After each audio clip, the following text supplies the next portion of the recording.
Live. Buzz, buzz, buzz, buzz, buzz, buzz. It's Blake's Buzz Live. Buzz, buzz, buzz, buzz, buzz, buzz. It's Blake's Buzz Live. More, hate less, read comics. It's Blake's Buzz Live. Buzz, buzz, babies. Hey,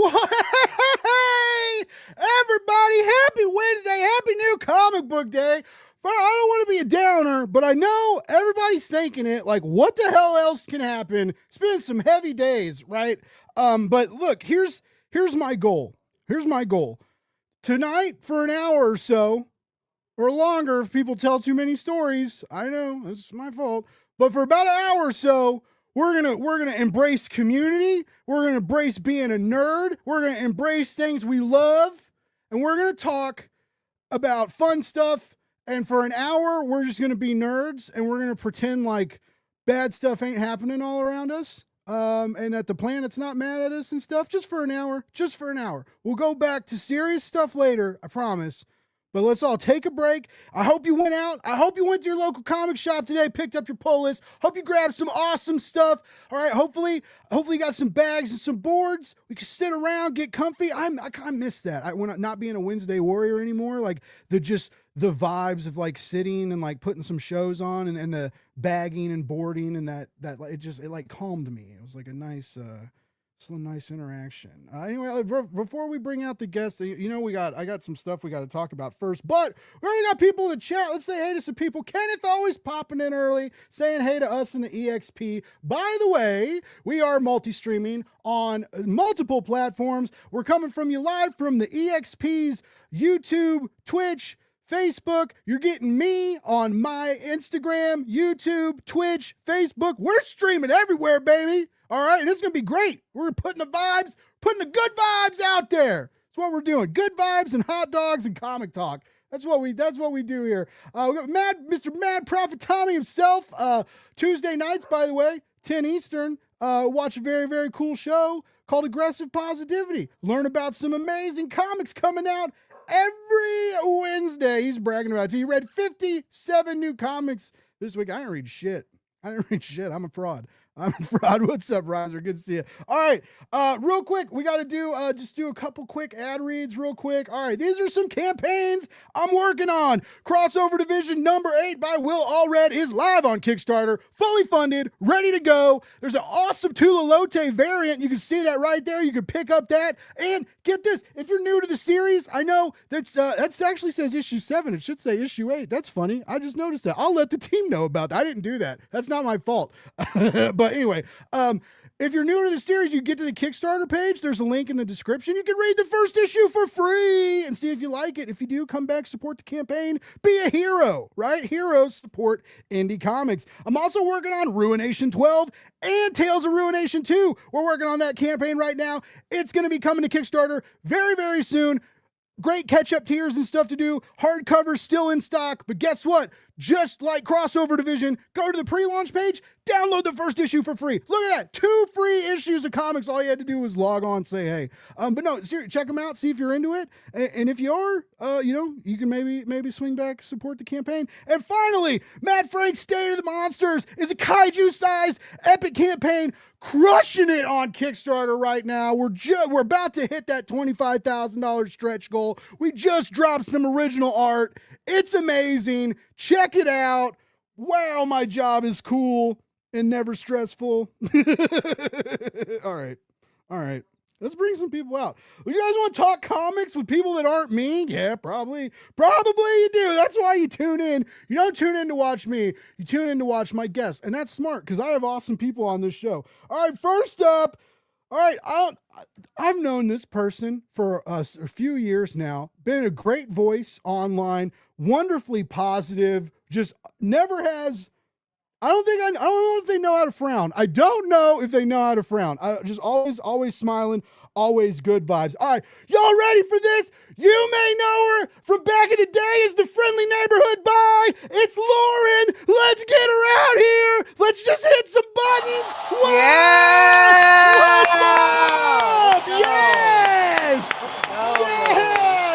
Yes! Chill out back there. Hey, how's it going, Lauren? Dude, it's great now. You're doing all the work for me. I can just sit back and just take all the energy. Nice. Yeah, that's what I do. That's also my job for Kickstarter professionals. They Right? sit back and I do all the Yeah. work. It works out really well for some people. I'm super excited. You're back on the mic. You just recently did a Supergirl watch party over the Yes. weekend. Yep. But you're here. We're here to talk about the Nerdy Neighborhood Podcast. We got a new name, audio only. You mentioned in the which is, I kind of missed that because I feel like I was bullied into this shit. I was bullied into video. I have a radio face. It's fine though. We work with what we got. But yeah, it's good. It's good to have you back. You took some time to yourself for a while, which by anybody out there, that's totally okay to do. But you know, how's it feel? How's it feel to be back into the community, screaming about stuff you love and you're passionate about? You miss it?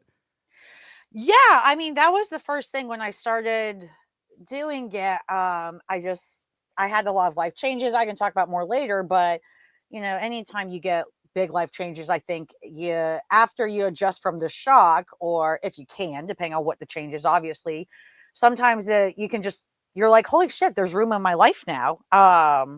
There's room for something else, or you're like, hey, this is the only thing I want to focus on. You know what I mean? And so for me, in this case, it was, I have room for me and the things I've loved that I kind of stepped away from that were for a ton of different reasons, some in my control, others out of my control. And yeah, it's just great to be back. Like I remember I also went on a couple friends' podcasts in the last month or two. And like you said, I was just like, I'm talking with my guys again. Cause you know, most of the people still are guys on these shows, you know, especially of comics. There's not a lot of women voices. And that's also why I wanted to come back as well, because it's like, there's just not, you know, there's not a lot of other women, even if they're completely different from me. That'd be great. But it's hard to get women on this show. I had to beg Lauren. I had to send a gift basket. There were a bunch of fresh baked hot dogs.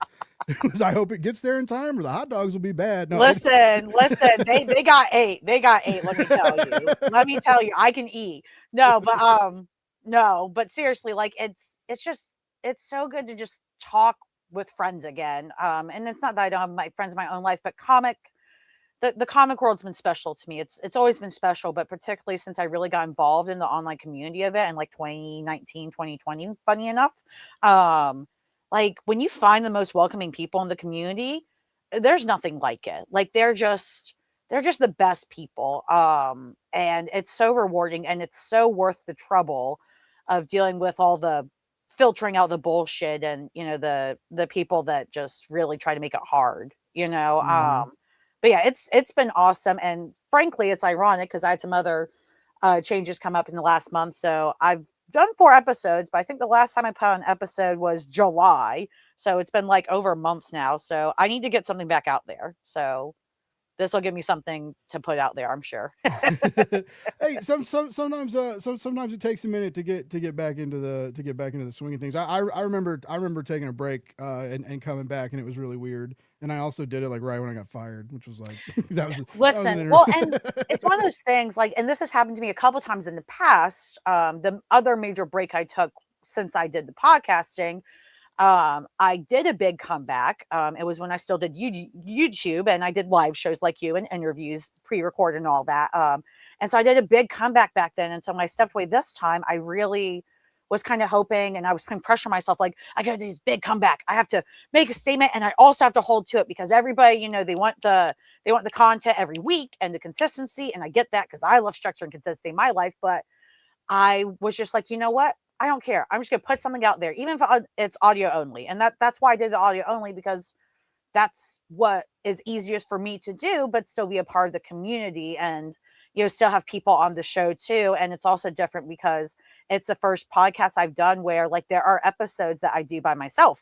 There's multiple episodes I've had. I think I've done half and half so far. 2 episodes are only me, and 2 episodes I've had a guest on. And it's very different. I don't know about you, Blake, but it's very different doing an episode all by yourself, and you just feel like you're doing this never-ending Shakespearean dialogue, you know? Yeah. Well, we got one more guest to bring out, but I'll tell my first going live story solo. It was I don't know if it's still on the internet anywhere, because I was like using Zoom, and it was like there was a delay because that was how you used to have to do it back in the day. Anyway, it was it was a mess, and I was hammered. Oh my God. Okay. I know you're trying to pivot, but I just wanted to say I was looking at the comments and it's cool to see some faces. Travis Gibbs in there. Yeah, what's I up, actually got to Travis meet him in Gibb? person at Oh, really? HeroesCon this year, so that was fucking awesome. Cool. Oh, HeroesCon's yeah. the best Comic Con. Like, if people haven't gone to that, you need to go to HeroesCon in Charlotte. I've heard it's special. Also, the upcoming like Baltimore's coming up fairly soon, and I hear that's a real for good one, too. sure. Yeah, and then Did David you go to Hazan's that a in couple there. years ago? And, like meet up with some people? Baltimore? No, I've never been to Baltimore. Okay. I've only been the only cons I've You been went to Heroes, to. I guess. Well, I and don't I've know. been to cons consistently the last few years, so I think people think I go to a million cons, but there's only like 2 I go to. I go to HeroesCon in Charlotte because it's 2.5 hours for me, and I go to GalaxyCon here in Raleigh because it's right where I live in Raleigh. Oh, but that's 2 dope shows to be able to. well, and easily next pick up. week I get to go to Dragon Con for the first time ever. I'm fucking stoked. I It's hear gonna be that is crazy. a blast. I Dude, hear I'm that so is a excited. blast. I got hear hit it up. is all fan driven. Like it's mostly volunteer ran. It's not corporate con. Yeah. It just sounds super special, which is exactly what I want to need. Like I would much rather if Dragon Con is all that sounds like it is, I think that's gonna become my favorite con, and I would easily pick it over even San Diego because a fan driven con, you can't beat that, you know? Nope. I agree. It's one I've heard a lot of good stuff about. The tabletop RPG gang is like they're like really great people, and they have a big presence there. But yeah, well, you're too easy to talk to, Lauren. I know, bring the other guy on. Otherwise, I'm ruining everything. Bring him on. All right, we got one more guest to bring out. I've known this guy for several years. He's not just a content creator. He's a friend, and he's launching a new show focusing on great discussions around comics and their creators. Let's get him out here. It's the host of Longbox Conversations, Mr. Chris Rundt. Oh yeah, man, let's go. I was not used to all the pomp and circumstance. Okay, guys, goddamn. I'm sorry about that. We are recorded in front of a live pre-recorded studio audience, and they just get out of control sometimes. They get rowdier and rowdier. They get crazy every week. Every week they sound the same, but also a little different. So if Lauren's the happy one that's always smiling, I guess I'm the grump of the group. So yes, here I am. You are. Let's talk about Lanterns episode 2. You know that scene everybody's bitching about? Let's go on. I need to watch. I already did it. Fuck, I haven't watched Lanterns yet. Damn it. I watched. Okay, I won't lie because I really liked the first. I watch stuff late at night sometimes because I've been working late, and so like I'll lay down and put something on. And anyway, it was like 2:00 in the morning, but I crashed during episode 2. But I really liked episode 1, and episode 2 wasn't bad, but it was really late, and I also need to watch Episode 2 is great. I'm just joking around, but yeah. Thanks for having me, man. Yeah, no, I'm stoked. I'm stoked you're back. I won't lie, man. It was you never know, and I found out fairly quickly that, you weren't like leaving, but you would, you do a lot of shorts. You've done a lot of interviews. You've done a lot of episodes at Fortress of Comic News, right? And it's just like you had a good thing. You had a good thing going. And it's always, I think, again, as someone who left for a while and came back, I think people do, if you need a break, you should always worry about yourself, right? You should take care of yourself, because if you're a mess, you're going to be a mess on the mic, and no one really. I mean, okay, correct yourself. Some people want to see us all That's drunk true. and That's unfiltered, which is dangerous. We know this. But it's sometimes you need that break. But no, I was legit worried. I was like, oh no, like what happened? And I was very glad to see that you're coming back, rebranding, new logo, new vibes, new show, man. So like. You knew this was happening. You had like planned on this. Like how? Because you said you and your old co-host, it was like a 500 episode deal, and or something like that. So I knew about a year in advance, yeah, because we had a conversation, and basically, Mike talked about this in episode 500. So I'm not throwing him under the bus or anything here, but he was kind of just done with it. He just got married. They're starting a family. He has a big boy career, as I call it. And he's constantly traveling, so it was just kind of a thing he didn't feel passionate about anymore, and I conned him into doing 500. So we did another however many episodes it was, 50 episodes I think, and called it 500 and kept that secret from everyone except for I think Travis Gibb for most of that time because I had to con Travis crazy. into hosting the last episode. Okay, because I was like, he knows too much already. He's like the indie comic book hub. He like I don't like he really is. Like I want how many if you're still watching, dude, how many people are in your Discord now? It's like 200, 300 and something crazy. Anyways, Amazing, just yeah. hold on, man, I like it when people leave comments. But it's like so. Like I'm totally have ADHD. I know I do, and it's really hard to stay focused on stuff. And anyway, but we got Kenneth saying he's still here, shouting out everybody. We appreciate you, Kenneth. And then David is on saying, having been on your show previously, Lauren, glad to see you. Yes, David. I haven't talked to him forever, man. Thank you so much. Good. He kept me up. What was it last week? He was on, and we stayed on the call till 2:00 in the morning. And I was like, dude, I gotta go to bed. I was like, quit. He's like, it's 11 a.m. here, or no, I guess it was like 1 then. But also, he also just totally skipped work because he was like, he literally sent a message in the. I don't know, this is what we're here to talk about. He literally sent a message in the private StreamYard chat and was like, hey guys, probably gotta wrap it up soon. I gotta get back to work. And I was like, okay, so we start wrapping it up, and then we talked for like 4 hours after, and he was like, hey, I guess I'm just not going to work. And I was like, nice. That's how we do things. Here. Oh, what's up? BJ with Comics Are Dope, dude. Thanks for stopping in. I hear, dude, I got to start going to cons. We live in the same area, and him and I, like, we have the same LCS, and we always miss each other because we're both so fucking swamped. Yeah, man, he's awesome. Like, we just always miss each other, and he's doing so many amazing things, and I'm still trying to fucking keep up. He is. I don't know. He's got like kids and a family and stuff. And I really don't know how he does it. Like, I got no idea because I don't have kids. I do have a family though, but like, man, like he puts in the work, man. I know it's gnarly. Tommy saying, I hear they're planning a big party in Baltimore. David says it's just him doing voices. They're great voices though. He's great. He's got those warm Australian sultry tones. What's up, Lewis? All right. Everybody shut up now. Can we start talking about comics? I'm just kidding. Please keep moving. But all right. So let's, Chris, I mentioned you're here. You got the new logo and the new branding package and stuff. Smart decisions, I think, right? As someone, I know a thing or two about branding. Okay. I just kind of know what to do because hot dog marketing works. And somehow we've tied all that into comic books and video games and live streaming. But where did the Longbox Conversations come from? And who did your logo? Cause you got a really good logo. Dave Schwartz. So artist for Dino Night, a bunch of other cool stuff. Mm-hmm. I was like trying to figure out a name because I'm terrible with names. And I was like, man, Longbox Conversations would be great, but that's in some ways had to have done it.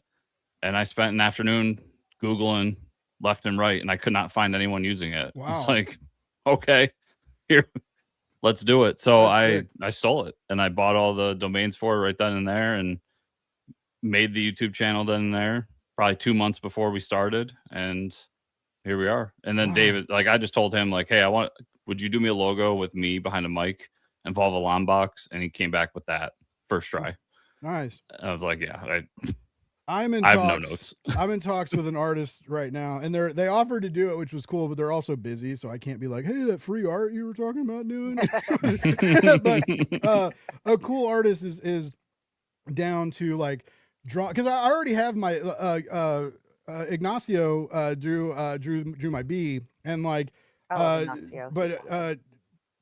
I kind of want another bee with like eating that looks like me and is eating a hot dog because I feel like that's the next evolutionary step. And so like you should just do a crappy a Photoshop of just a hot dog in there. Just add that. Just put it in there. I was gonna try. Have you guys heard of this like AI stuff? Right? You just like have AI as a joke. All right, this is a joke. All right, this is a bad joke. That's why I'm a podcast host, not a comedian. I hear they're great musicians. Yeah, right. They make really cool, catchy stuff. No, I saw a conversation about how the new deal is people are making AI logos and then they're trying to hire designers to like vectorize them. Oh, and like God. you have to like trace that. Like, so when the like big complicated super detailed logos that ChatGTP is pooping out, like that's like a huge job. And like vectors only have like a few colors. Anyway, it's great. It's crazy. The design world that I barely know anything about yet is somehow a large part of my income. I don't know how that happened either. Hot dogs and design have both become my passion, and that was never the case like a year ago. I mean, I never not liked hot dogs. What are you guys, just before we get too into it, what are y'all like hot dogs? Are you hot dog people? Are you vegan, or are you of the type that believe the lies that the fake news media puts out about how they want to tell me that every bite of this takes off about 15 minutes of my life? Like, this is a cigarette? Are you telling me this is a cigarette? Like, all right, come on. I'm just, but like, do you guys like hot dogs? Am I the only one? I'm in the Anybody South, like hot so dogs? it's kind of hard not to. Like, See? you kind of just get brainwashed into it down here. So, unless you're the type that because it's just what you do that you like hate them, you know. But yeah, like no, a hot dog's good. But I'm weird because a lot of people that are pretentious about hot dogs are like, all beef is the only way to go. I'm like, I'm sorry, I'm in North Carolina. I need that pork and chicken hot dog. Sorry. I don't want the all beef. That's what burgers and steak are for. Like, stop it. That was funny. I'm eating all beef dog right now. But See, I told you. See, the hot dog lover likes the beef. I did get Johnsonville has some fancy Johnsonville hot dogs that are a pork sausage blend, and they're real snappy. And I did like those a lot. And I also wrapped them in they bacon. sound kind of like like more like bratwurst or sausages or something. Mm-hmm.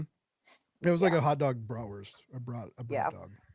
Yeah, I'm not a big fan of bratwurst. I'm not either, and I used to love them. Like your like taste buds really do change. I was told by Danny Lore that was on the show the other day, and Danny they said eventually I'm gonna like take a bite of hot dog, and it's not gonna work for me anymore. It's like if I like eat too many, like one day I'm just gonna take a bite and be like, I can't.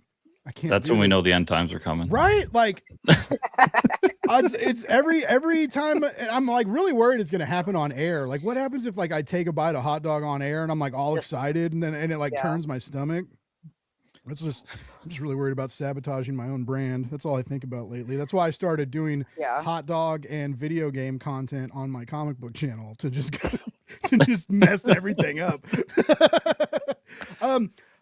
On that, because I did take a break for a while and came back, and there were a couple times where I thought about doing an alternate my Substack is still called Stone Dog Times, and I still really like that logo I made with my dog, and I would kind of I need to change it back to Blake's Buzz because it doesn't make sense, but for a while I thought about doing something different, and it just like Blake's Buzz kept coming back, and it was like hard to walk away from. And both of you have decided to kind of adjust. Lauren, you've adjusted your podcast title, but Chris, like whole new title, whole new logo.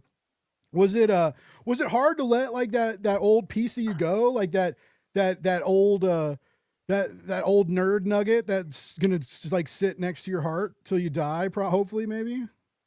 I think for me, Fortress Comic News was built with Mike, and honestly, it was Mike and I would go to the comic shop every Wednesday and talk about comics and Batman 66 and whatever. And he moved away, and we just like decided to do this show to talk. We didn't expect it to be anything. And 10 years later, 500 episodes plus later, it became this thing. And when he said he was done with it, it was pretty easy for me. Like, there's no Fortress without Mike. Yeah. That was really the decision. And it kind would of have been cool though if you kept the name and found another host. His name was Mike, just like as psychological warfare. That would have been fucked up, man. That would have been fucked up. Come on. I mean, yeah, but it'd be pretty epic. So and every day you're like, and this Tuesday, nothing changed. It's me and Mike talking comics. And then I gotta go to that guy's wedding and become best friends with him and just throw it in Mike's face. Yeah. By the way, anybody wanting to know how to make friends in your 40s, I just told you. It's like psychological warfare followed by befriending someone else who has the same name as your best friend. It's super easy. It's not hard at all. All right, sorry, I didn't mean to interrupt you like 5 times. No, so for me, it was when I made the change, I just took everything I did wrong over those 10 years and was like, okay, let's not do that. Yeah. As simple as I shouldn't number the episodes. Why am I numbering episodes? Nobody cares. That's fair. Yeah. They only do it so that they can like, you can be like, hey, 300, 350, oh, 500. I did the same. I started renumbering mine and then didn't, and then like went back to no. It's a very, So if do you you go guys- back, I have weird. to ask, because do you guys think these are the conversations that like editorial and publishers and creators have regarding comic issue numbers? And we all bitch about it, but we're having the same conversation about episode numbers. Huh, should I renumber? I don't know, should I? Meanwhile, we're bitching at comic creators and publishers. They're doing the same exact thing, but with comics. Yes, with numbers and with like with spine design and other stuff that you don't think of. That when you're in the back room and you're like designing the new trade paperback, and then someone's like, "Why doesn't this look like volume 1?" And then you're all like, "Oh, we didn't know you wanted it to look like volume 1." And then, Spine's gotta be right, man. right? Yeah, which is funny because like that is something, you know, like, oh, the spine's got to be right. And I've been on a couple projects where we've been up late nights because the designers and me didn't think about that going into it. It's when you think about it, the spine that's the number one thing people look at on your trade, because when you go to the comic shop, most comic shops have them on a bookshelf for you to look at. When you go to a bookstore, they're on a bookshelf. And then you look behind me, they're on a bookshelf with the spines out. The cover's cool, but everybody who walks in this room sees the spine. Yeah. So that's what's going to grab their attention to pull it out to then look at the cover. So I think the spine is one of the most underrated parts of the book, and it's super nerdy, and I think nobody but me cares, but I think it's important. They do care though, because like when DC changed their spine designs, a lot of people got mad. Marvel changed their omnibus designs mid-run. So like if you have Claremont's Uncanny X-Men volumes like 1 through 3 or 4 all look the same, and then 5 and 6 look weird now. The reprints have the new spine, but anyway. I was talking to David Hedgecock about, he's in charge of the Conan the Barbarian omnibuses. His team is. And when they took it from Marvel for Titan, one of the things they thought about was they made the Titan logo red and actually made it match the Marvel ones. So people didn't feel like they had to rebuy the ones Marvel already published. It would go in line with the Marvel ones that they put out. So like things like that are smart. I mean, you could try to double dip and get people to buy twice, but those are $100 books, $150 in some cases. I'm so glad I'm not into buying every omnibus that comes out anymore. We got you guys everybody's chatting. Sergio coming in. What's up, Sergio? Good to see you. J. Michael Miller in the house. Always invited for pretzel nacho dogs. I gotta figure out how to make that. It sounds fun. Yeah, Todd, it was a joke. I really don't like AI. Yes. All right, cool. Hot dog. All right. Hold on. BJ said something. All right. BJ's got a hot dog hot take. All beef hot dog, or I don't want to keep your Carolina. That's not a hot take. That's exactly why I said. People that like hot dogs, that are all over the all beef, everybody else is trash.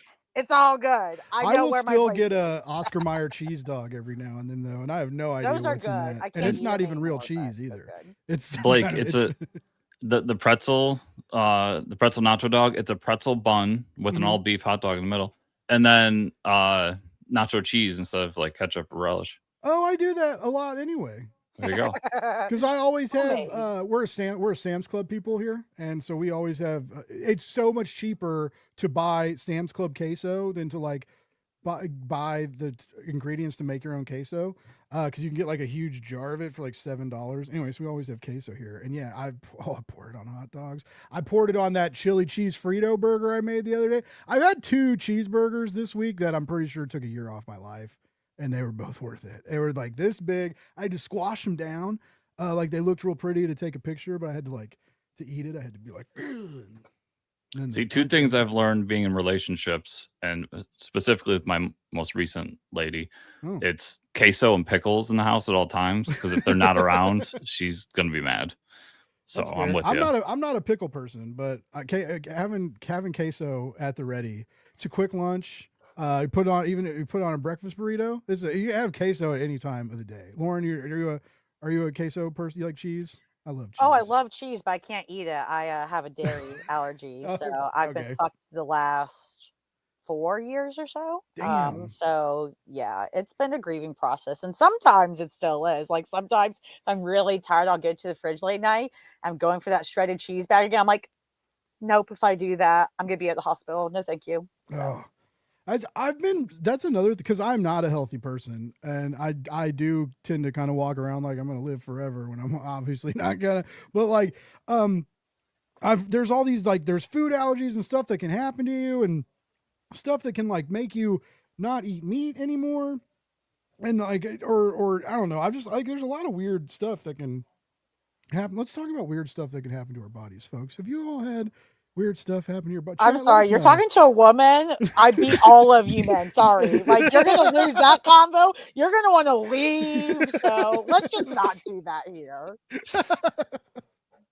But yeah, it's weird how, I don't know, like more and more, and I know I'm not saying food allergies are not real, because I know people that suffer from them, but I mean, I was talking to some buddies about that. Like, you know, when we were kids, when I was in, because you know, when you're in grade school and like you used to bring like cupcakes and sodas and stuff on your birthday and give treats out to the class, or that's what we did anyway. And like, and I had cool parents that would like spoil me and spend money, and so they would get like whole size candy bars and soda pops, and the teachers were like, "Why are you giving the kids soda pop in the middle of the day?" And anyways, it was always a thing, but it was cool.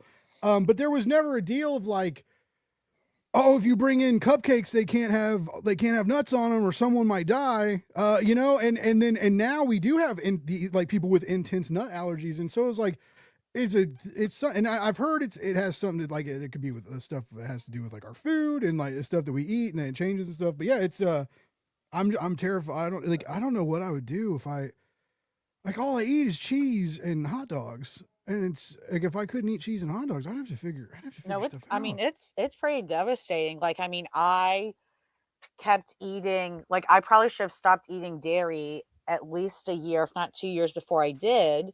And my Wow. doctors weren't helping. Like, they weren't even suggesting maybe you should change your diet. And because everybody wants to avoid not being able to eat how they want, because like you're saying, it sucks. And I'm very emotionally dependent on food. I love food. And so for like an extra 2 years, I forced myself to suffer longer and go through all this medical shit because I just refused emotionally to stop eating cheese. I couldn't fucking bear the concept. And finally, it got bad enough, medically and everything, where I finally said, okay, nobody else can explain anything.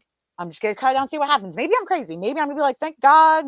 Okay, but it was that simple. And Wow. I mean, it's not even explainable why it started hurting me, because again, I ate cheese most of my life so far, but it just got to a point for some reason. And when I cut it out, I said, son of a bitch, I'm not dying. Dang it. And but yeah, it's hard. Like, the emotional connection with food, people don't talk about a lot. And when they do, they shame you. They're like, oh, you're fat and lazy and blah, blah, blah. But that's the thing. Like, food works with our neurotransmitters. And if our neurotransmitters are out of whack, it doesn't matter how big or small you are, or whether you think you're lazy or not. That really has nothing to do with it. So anyway, sorry, I've become more passionate about that lately. And I think people need to understand that, like, just because somebody is big doesn't mean like they're just trying to be lazy or eat themselves to death. It's just, we like food and it makes us feel good. What's wrong with that? You know? And Exactly. it's really hard. So yeah. And some of us don't ever leave our desk because we work all the goddamn time. You gotta get one of those standing desks, Blake. I really want one. I've thought about it, but like the cool ones that you like they're like $350. you can get, you don't even have to get a full desk. There are, I can't remember what they're called. I'll have to look, Blake. If I do see them, I'll send you a link. But there are basically these, like, desks that you can put on top of your current desk already, that you can raise it up or down, and they're like $90, $100, way cheaper. And you don't have to make room for a whole new desk or whatever. You just put it on top and you're good. So yeah, that's what the missus has at work. They bought her one of those where you literally like hold in something and it just lifts up. Nice. Yeah. Because could you imagine how wild it would be if I could like run around like while I was live? If I didn't have to, like, if I wasn't stuck in this chair. Like, I could put on a wireless mic and like run around in circles and scream during my intros, and It'd be Then we could get wild, the Blake workout video. right? Yeah. Or I could Get you one a of those, like- unitard. I don't know. I don't think we're there yet. Hot dog workouts. There you go, Blake. Hot dog, It's yeah, next. hot You can have that one. You can have Just it. like it's just me eating hot dogs on an e-bike, just like burning and eating, baby, burning and eating. See, there you go. But to what you were saying, like those allergies are fairly rare from what I know, because my my best friend, since we're little kids, his son has, I think it's peanuts, strawberries, and something else. And the doctors all told him like it's not super common. So it was happening when we were kids, Blake, but It just I don't wasn't. think it wasn't until somebody got seriously hurt or God forbid died that somebody's like, Yeah. maybe we should like pay attention to that. I mean, seriously, like my younger brother, he has EE, which is esophageal whatever, and basically, if his esophagus gets too inflamed by certain foods, or if he eats too much, he'll throw it up. And so when he was really young, he suffered from that. And my mom took him to all these doctors. She's like, what do I do with my kid? And it got to a point where the doctors, instead of back then, this was even like 10, 15 years ago, rather than recommend, hey, change your diet, see if you can still eat, but you just have to cut stuff out, it'll suck, but you can be normal otherwise. They instead suggested to my mother that they put my younger brother, on a feeding tube for the rest of his life. And it was like, why would you offer that instead of just cut stuff out of your diet? And yes, it'll still be hard. Help them emotionally through the process, give them therapy, whatever they need. But they can otherwise live a healthy life. They can go out to eat still. They just have to eat differently. Like these doctors, they would rather put people on freaking feeding tubes and stuff sometimes before they're like, wait, we can just change a diet and that helps. Doesn't fix the problem, but you don't suffer as much anymore. It's just crazy. That is crazy. Because I've heard there's like I've heard like some people think like doctors like are big on pushing pills like for everything, right? But like that's apparatus that someone may, and life-changing apparatus that someone may not even need. That's wild. Did changing the diet end up help? Like he didn't have to go through? Oh yeah, Nice. no. Well, and the funny thing is, it's ironic because back like 10, 15 years ago, EE was not known at all medically. Like, I mean, they wanted to use them for all this experimental research and shit because they really knew nothing about it. And now I go to my gastroenterologist because I have ulcerative colitis, so I have to go there more often than other people my age do. And they have posters on the walls now of EE. I'm like, wait, you guys know what that is? And I'm like, oh yeah. And you just have to cut out and it's different for everybody. There's certain things, not everybody with EE cuts out the same shit. Some people have to cut out beef. Some people have to cut out soy. My brother for a long time had to cut out soy, milk, wheat, gluten. I mean, it was miserable for the poor kid. Whoa. But now, and they can't explain this medically either, he's in remission. So most of the time now, for whatever reason that he's older, he can eat whatever he wants unless he eats too much of certain things. But other than that, and the crazier thing on top of that is anything organic, if it's specifically organic, we don't know why, but if he eats anything organic, he's totally fine. So it makes you think too, what the hell are they putting in our food? And why are our bodies tolerating it? Because his body's like, get that shit out. That's poisonous. Meanwhile, we eat and just keep poisoning ourselves. Anyway, sorry. I wonder if he's reacting to the antibiotics and the non-organic. Who knows? Wow. A lot of stuff. That's crazy. A lot of weird shit in our food, man. Listen, As I'm they really shoving are. hot dogs down my throat. Like, yeah, you're right. You're right, Chris. Listen, and I hate to say it, but if they're putting weird shit in anything, it's definitely in hot dogs too. They're so processed. Like, yeah.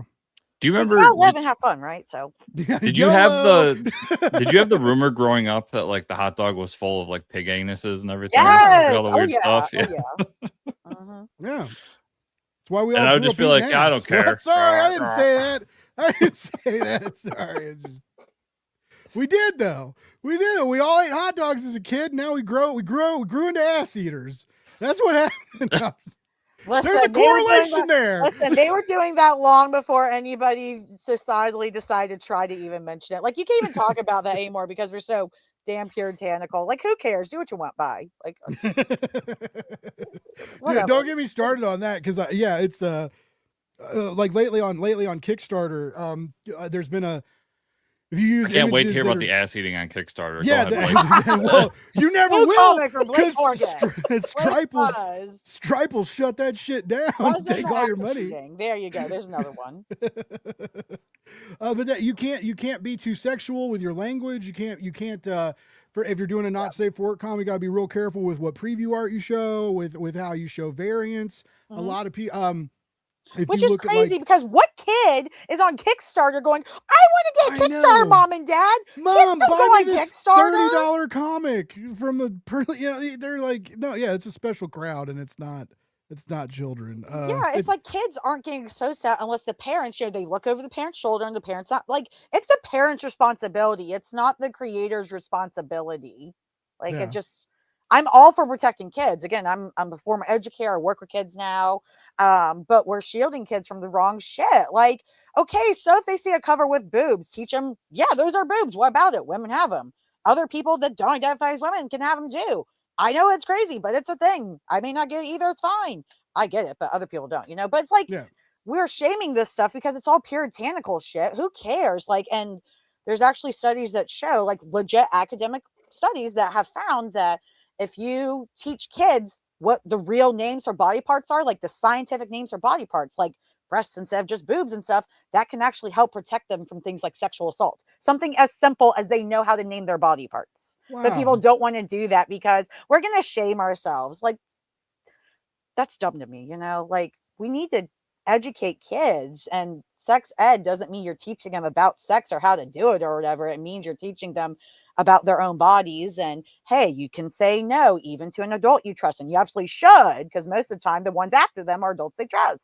Yeah. Anyways, I could be on that. I remember those classes, and so I went to a private school. My parents put my sister and I, through in Catholic school, and they called it Fully Alive. And that was when you learn about the names of all the body parts and what a baby does in the uterus and the cycle, what a period is and all that stuff. And the real teachers, like the teachers at the actual school, wouldn't. They didn't teach those classes. They had parent volunteers come in and do it. It was really weird. Dear God, imagine you're a kid and your parents the one volunteering for that discussion. Yeah, it was my buddy Jimmy Miller's dad. It was talking to us about how it's important to clean your balls and stuff, and it's a good lesson. It's a good lesson. It was a lesson. Hey, I think we're all comic book people. We've all been to conventions. There are a lot of people that don't know how to wash themselves very well, right? There are still people that either don't why they don't want to use. I had a boss that didn't use deodorant because he thought it gave. I'll be right cancer. back, guys. You're good. But there's stinky people. So yeah, learning to wash and clean yourself. But still, I still remember we were in 6th grade, and anytime he said testicles or penis or whatever, and everybody would look at Jimmy and be like, your dad's saying crazy shit right now. And it was just, yeah, dude. When I was going, I think it was 7th grade, and it was like Beavis and Butthead, man. We're just giggling in the back, penis. I got kicked out of a DARE class one time too. Before I ever even did drugs, I got kicked out of a DARE class because we were laughing because we had a stupid DARE workbook, and it was so the cartoons and stuff were so stupid in it, and it was just we were in 6th grade, but these things were made for people way younger than us, right? And it was just and so we were just we were laughing at the images and stuff. I remember we got kicked out. Me and a dude got kicked out. Anyway, that's why I went down some dark roads when I was. All right, this is what happens when I leave y'all alone. Come on, guys. Come on. I was talking about. Y'all were supposed to go crazy. You left Blake with the grump, and that's what you get. You go down dark roads. I was talking about doing drugs. The usual. Yeah. Everybody does them. What goes great with comics? Drugs. Sorry. That's how a lot of great comics are made. Yeah, that is that. Yeah, look at the 70s boom. There's a lot of drug use in there. I've helped make a lot of comics on drugs. I probably shouldn't say that live, but that's okay. That's not bad drugs. I can't afford those. You can't work in comics and do bad drugs. See, the more you backtrack after you say that, the worse it sounds. You can just keep going. I was hearing that in my head. It's because Blake doesn't want his intervention yet. But yeah, it's though I will say, because I got to go to Comics Pro in California, and it was amazing, and I got to try California Smoke, which was amazing, and it was very hard. A lot of people were drinking. I don't drink anymore, which is fine. I'll hang out with people drinking. It doesn't bother me. But it's just, I got tired of it and like, just don't do it anymore. Yeah. And, but yeah, like a lot of people, I'd be like, it was super like embarrassing, like internally to be like, I wonder, do they get high? Should I say something? You know? And so like, but a couple people I kind of like made like mentions to, and they were like, no. And I was like, oh, cool. I thought we were in California. Sorry. It was just like, so it was very strict. Cause you would think like, and some people do, right? But yeah, they're a drinking, comics are a drinking crowd. They do like to drink, Yes. which is, again, that's fine. All power to you. But yeah, so we were in California. Like I thought it was going to be like walking outside and being like, whoa, who's, you know, and anyway, it's just a little different than I thought. I'm sure Tommy it was at said, yes, first. we do. Yeah. I love Tommy, by the way, because Tommy, when I showed up in California, Tommy was pretty lit in the hotel lobby, and they were going to have like some people were going to hang out in the room after hour, and he was like, Blake, I know you don't drink, but I got Diet Mountain Dew, and I was like, you're a good one, Tommy. Like, so anyway, yeah. So when they first legalized in New York, Diet Mountain Dew, I'll hang out. Yeah, when they first legalized in New York, it was everywhere, man. Like, Yeah. just you would see them down the street, just pull out a bowl and go. And it's calm down sense.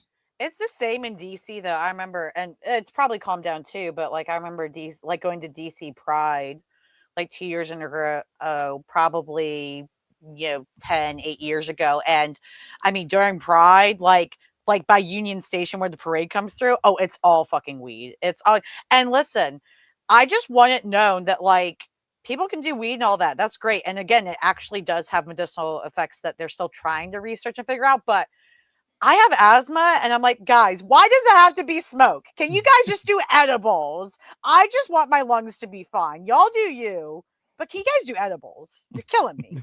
No, they got, so I know this is finally what I've wanted my podcast to be about. It's food allergies and drugs. This is amazing.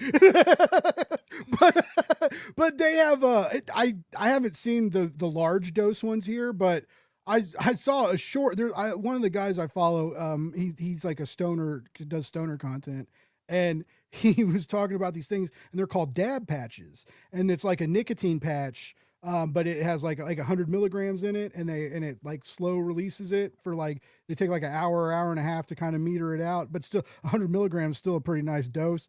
And he said like his new joke is he like, when his friends are hanging out, he like comes up and like slaps him on the back of the neck with one, and he's like, oh, gotcha. And they have like, but anyways, like no smoking. They have like the crazy drinks and stuff now. It's really, they have salve, like, I had a buddy make salve, and my dad was using it, and he would like rub it on his back, and it didn't like make him high, but it eased his muscles. And so it's like, it's really crazy now that it's like been legalized, like all the crazy stuff that they can do with it. Like it's in there's gum, there's cupcakes, there's shakes, there's ice cream, there's everything you could want. You could just get honey. You can go to the stores and just get a little deal of medicated honey and just eat spoonfuls of honey, like, if you want to. You don't have to. You can. But yeah, it's just it's gnarly. It's if you don't want to smoke, you don't have to anymore, which is crazy. Because like I remember when like concentrates first started being a thing, and like it was so weird. Like people on YouTube are doing it. Right? Like we're watching people, we're like, we know this stuff is real. We just have to find it. And it was like, it took forever to come to Kansas City and stuff. Very, very strange. We have not talked about comic books at all. And that's fine. That's fine. We did during the intros, which is also weird because like a lot of people are watching. So like maybe we should just keep talking about food allergies and stuff. What's up, Phil? Hey, thanks for tuning in, bud. But I do want to say, so when I took about 6 months off, and I took like, I've talked about this a couple times. Like I have a Tom King interview that I never aired. I have some big name people, and I was at this old job and shit got crazy. And you mentioned this earlier, Lauren, about how like, you gotta worry about yourself and focus on yourself sometimes, and even now, like it's like that you're not putting the pressure on yourself to like do an episode every week. You know, it's going to do one when you feel like it, do one when something cool happens you want to talk about or whatever. And like for me, like the first thing to go was the show. Like I gave all of myself to this job and running this design studio, and then like I didn't have time to like edit all these episodes I was doing, and I just like fell behind, and I took a while off, and I think it was like 6 months. 6 months was I quit doing my show, and I like it ate at me. I felt like I was doing something wrong. You know, like it felt like not doing it was like I was messing up. And I'm not saying like the people out in the world needed me, like I needed it. I needed to get on the mic. I needed that to be excited once a week, you know, and to just kind of blow off steam and be myself and not worry about shit for an hour or whatever. And so like I really missed it, and like starting doing it, I don't know, like it made it like when you try like working out or going for a walk, you know, and it really does kind of help and change your brain waves and stuff. Did you get that, like coming back and doing these new episodes and like you're trying to do the I can't fucking talk. You're trying to do the Discord stuff now, you know, and just, you know, obviously you miss the community a little bit, but are you feeling that like that reward of like being a voice in the community again? I mean, I felt it more when I first started.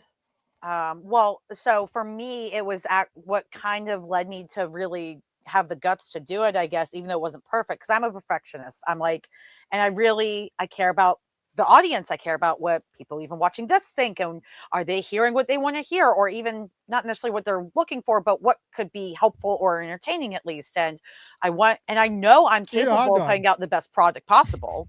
Like, I can put out the best product, but the problem, I beat myself up because I know a lot and I can do a lot, but that doesn't mean I should, or that's best for me to do it and to do it all the time. But I was taught, you do your best, you always give 100 and hard work. And there's so many even successful people that still talk about that, which is wonderful. But for me, it's become, don't try to be perfect. Like you said, just be you and roll with it. And that helped to be more enjoyable. So before I came back, I went to HeroesCon this year, and that helped me get back with the community first, actually, before even doing the podcast, because I got to see a lot of particularly indie creators that I knew. And I'm going to be honest, I kind of had imposter syndrome, because I was like, I haven't talked to these fuckers in like 2 years, and not fuckers like bad, but I'm just beating myself up, you know, so you shade language. I'm like, God, these fuckers, they're going to think I'm an asshole. I just abandoned them. I didn't say shit, and I haven't reached out, and I feel like an ass. But everybody was just so welcoming. Everybody was just like, oh my God. And they remembered me. They hadn't forgotten who I was. And, you know, if they had been on my show before, they were like, hey, I really want to come back on. And just the fact that that's what I want to do. Like I've said the last couple of years now, if I could be the Oprah of comic books, that would be great. Like I want to lift other people up. I don't need my podcast to be the greatest podcast ever because people want me. I just Joe. I want to be able to help other people I bring on or what I'm promoting. I want them to look good. I want to be able to be like a casting director that gets to say, I cast Hugh Jackman as Wolverine. Like, I want to be able to say, dude, like, and I get to say to some people, like, I got to talk to Stephanie Phillips before she got really big. I talked to Ram V as he was getting really big. I've known Stephanie Williams before she's popped off and everybody loves her, and she's absolutely astounding. Like, and I don't just say that to brag. I just get to be like, oh my God, I got to be part of that and help them. Yeah. And that's just so fucking awesome. And I get to still, you know, every once in a while, they'll still humor me. Like I see Stephanie Williams at least twice a year with cons, because she goes to so many now, which is so cool. And she always remembers me, and she's always so courteous. And she's like, and I'll be like, hey, I know you're swamped. I know I got your email, but if you ever want to come on, she's like, no, please bother me. Like, you are allowed to. I'm just busy, like you said, but I want to come on. And it's so gracious when you find people like that, because that's, like you said, man, like, I know I talk super cheesy, but I mean it. Like, I want to help the people that are the best become the best and show their light to everybody else, because that's who we need, you know, especially like, God, this week we lost Dolly Parton, Tim Curry, and we've lost those other people over the last year or two even, but we need to amplify more people because we're losing good people already. Like, I know. And it's not that you want somebody to be next Dolly Parton. No one's going to be Dolly, right? But we need to amplify good people into these statures so that they can do all the good with the resources and privilege, because that's the thing. We talk about resources and privilege like they're bad, but if you'll do good things with them, that's what we want. I want good, rich people. Like, I don't want them to be too rich. We don't want billionaires, but so anyways, that's a tangent. But yeah, I met people at HeroesCon and I was like, they were like, are you going to do a podcast again? I was like, so I told them, I was like, well, I kind of feel like an imposter. Like, I'm just kind of glad you remember me and you're not mad at me. And they're like, dude, why would we be? Like, come back when you're ready. And so I've been wanting to get them on the pod. I haven't done that, but that was my fuel. And I was like, well, shit, if they're willing to welcome me back, I don't have to do anything perfect.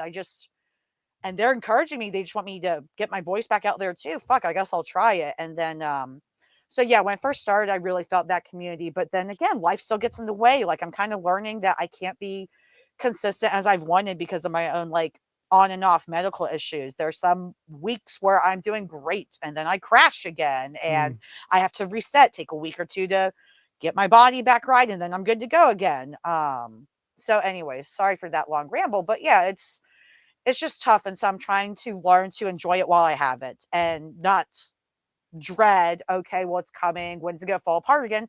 It's gonna happen and I'll get back to it when I can, and the community's still there, and that's how I want to be. Like, I still want to be here for you guys too, you know, as I can be. So that's part of it, is I got to take care of myself so that I can still, when I am able to come back, that I can do that. Because if I don't take care of me and I try to push and burn myself out like I've done the last few years, I'm not going to be around much longer to help people, and I want to help. So I totally feel that. Chris, did you have a similar? Because how long were you off air between Fortress and the relaunch? It was like 2 months. Okay, not even. Did you like it? So my big thing with it, and you have a new girlfriend though, so you were probably well, we're going just on like 2 years now. Oh so shit! new Wow, might oh my be. god! Damn, Blake, what the hell, man? Time is a flat circle. I did not. I really didn't think it had been that long, because it wasn't. Oh wow! I just can't keep track of time. Okay, well, all right, yeah, that's not a new girlfriend anymore. All right, that's another thing. She's the first one I've been with that supported all this. That's cool. Oh, we love that. We love that. So when I talked to her about it, the first thing out of her mouth is like, "Well, what are you gonna do afterwards?" And she knows what a workaholic I am, so I'm the type that's going to make sure there's an episode out every week and that I'm always there for people and available and everything. Sometimes to my detriment, where I told myself I was going to do one a week, and then on week 1 I did 2 interviews. So right, done that. But I remember Gib was asking me after we did 500 that he's like, "Well, why take the time off?" And I said, "Well, A, there's a lot of work behind the scenes I got to do, and B, I just want to miss it. I've been doing it for 10 years. Like, let me miss it for a little bit." Yeah. And it didn't take long. It took 2 weeks. And I was like, fuck, I really wish I could do some of these. Yeah. And when I came back, and even when I was talking to people behind the scenes about being on the show, everybody was awesome about it. Like, just people wanted to be on right away. I was swarmed with emails immediately. People were sharing it. It felt great, because, you know, you get into that cycle and you do 500 episodes and you think, is anybody like care? Anyone out there paying attention? And then you leave for just a minute and you come back and, oh, everybody did care. No, there was a ton of people out there that missed the fact that I was out there. So yeah. No, like I was legit. I talked to Cole. I remember sending Cole a message about it, and I was like, okay, because I'm so bad about this. I start telling a story and then I why off, but we'll get back there. I'm so my father's son. Anyway, but like, so, you know, when I started doing this, there was a few of us like that did it regularly every week. We were around for a while. There's a lot of it was like, a lot of it started happening around COVID. A lot of people that we used to stream with aren't doing it anymore. Like, they got tired of it. They got burned out. Lost in Comics was a big one. Like, they did the big year-end show every year and a lot of stuff. And like, so I mean, so there's people that kind of took breaks, but then they tried coming back. But anyway, so it's just, there's not, some of the people that used to go live every week aren't doing it anymore. And it seems like, you know, there's every year there's more of us, but like new people, like the kind of people that were around in the COVID times. You know, it kind of, it's a lot of burnout. I mean, Yeah. it Yeah. just is. And I think too, it's repetitive burnout because I think like people talk about burnout now, which is nice, but it's still not the most effective conversations a lot of time. I feel like because people are like, oh, well, you burn out once, you come back and you're good to go. But it's like, no, it's constant, especially with, producing content and shit. And again, there's a lot of guilt and, oh, well, if I don't please my viewers or if I don't help them, who's going to be there for them? And then we hold on to that and we're like, I can't, and I don't want to leave people behind, but it comes at such a high cost of ourselves. And it's just, there's got to be a way where we can still be there for our audience and help bring them joy as we can, but we also don't have to sacrifice ourselves. And that's what I found for me, at least, was, eventually I was sacrificing myself, but I kept going back and forth. Like I did that, like after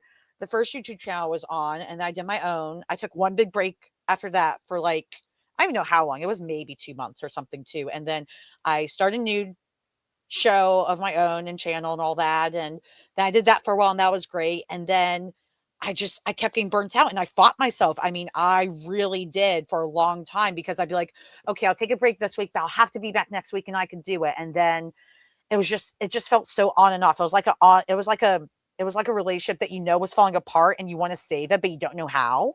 Like that's the Yeah. kind of thing it felt like with myself and wanting to do this both for myself and for people because I still loved it. But I was like, but why is this messing me up? And it's not just prevent one big burnout and then come back and you're fine. It's you have to constantly work to stop burnout and to also remember why you love the thing. And when you do slip or you go a little too far and you're a little burnt out, how can you bring yourself back without it getting that drastic? And it's tough, especially when you have medical stuff, family stuff, deaths in the family. And I've had all those things the last few years and they just keep coming. So I mean, like Chris, I admire and I completely understand what you're saying too, of like, you're like 2 weeks, I gotta get back. And I totally, and I get it because I fought so hard to not leave and I fought so hard to be consistent because again, it helped me too. And I missed it, but you have to find a way to make it work for you. And for some people, every week, once you get back on that horse, that's like medicine for you. Like creating content is medicine for people, and going live and talking to people, that's your socialization. Like I do trivia nights with friends once a week most of the time. And anytime I don't go, I'm like, fuck, now I'm backlogged a week. Like now I have to go twice in a row if I can feel anything again, to feel joy with my friends. I think a lot of people feel like they have to, like, when you get into this kind of thing, especially in the comics world, you have to make comics everything. Like that's who I am. I'm the comics guy. And like, listen, I love comics just as much as anyone here, and I read a ton of comics, and it's all around me. But I'm not the comics guy. I'm Chris. Like, right. Football season's coming up. Blake knows I'm gonna be all over that. Like that's gonna be every Sunday is gonna be devoted to that. I work a day job, so I'm at that. I go to the gym. I have things I do outside of this that take me away from comics a lot.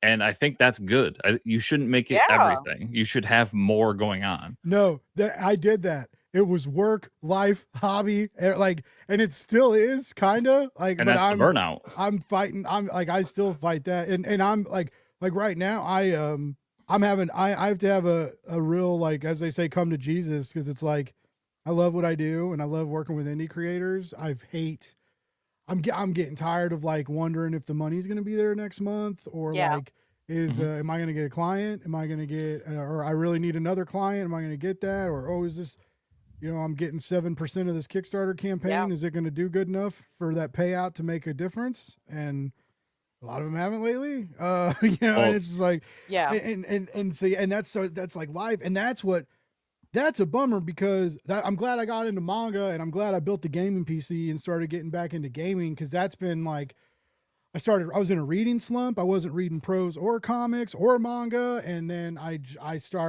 recently read the first Halo novel. And so I've been getting like slowly back into reading, kind of reading a little bit of comics again.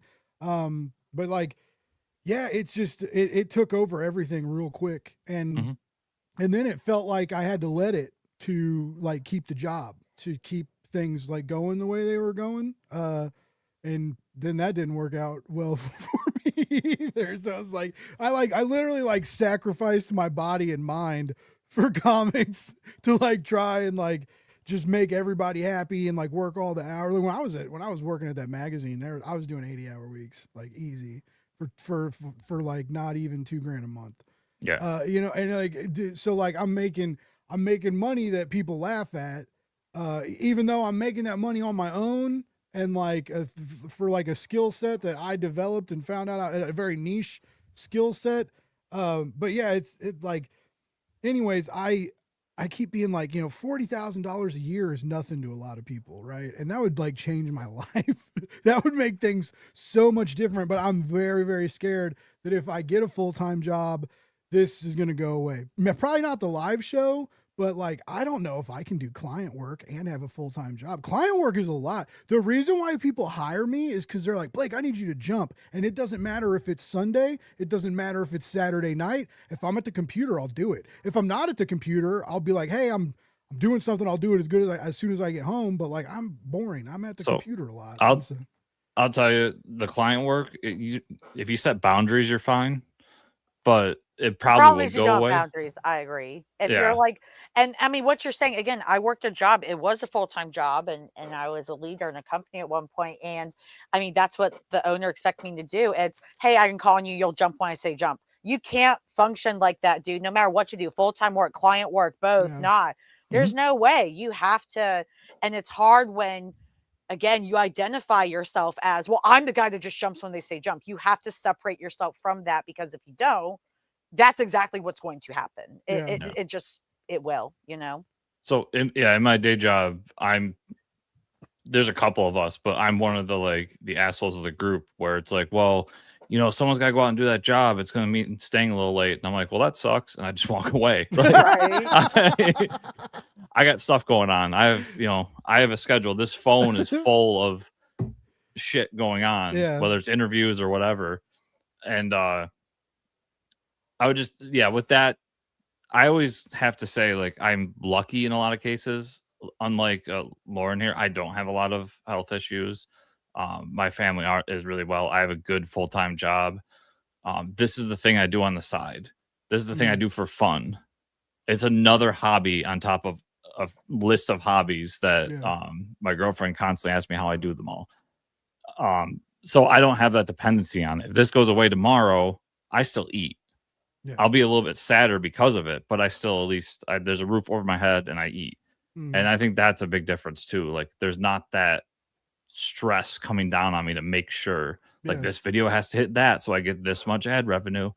No, we'll let it grow slowly. And if it makes money one day, that'll be cool. But if not, I had some fun times along the way. I think about that. It's like, cause I have to be online. I don't have to be online as much as I am, but I have to be online a lot. You know, like I post stuff for clients. I make stuff for clients. I've helped, if I look for like marketing trends and social media trends to try and like apply that to Kickstarter campaigns and stuff.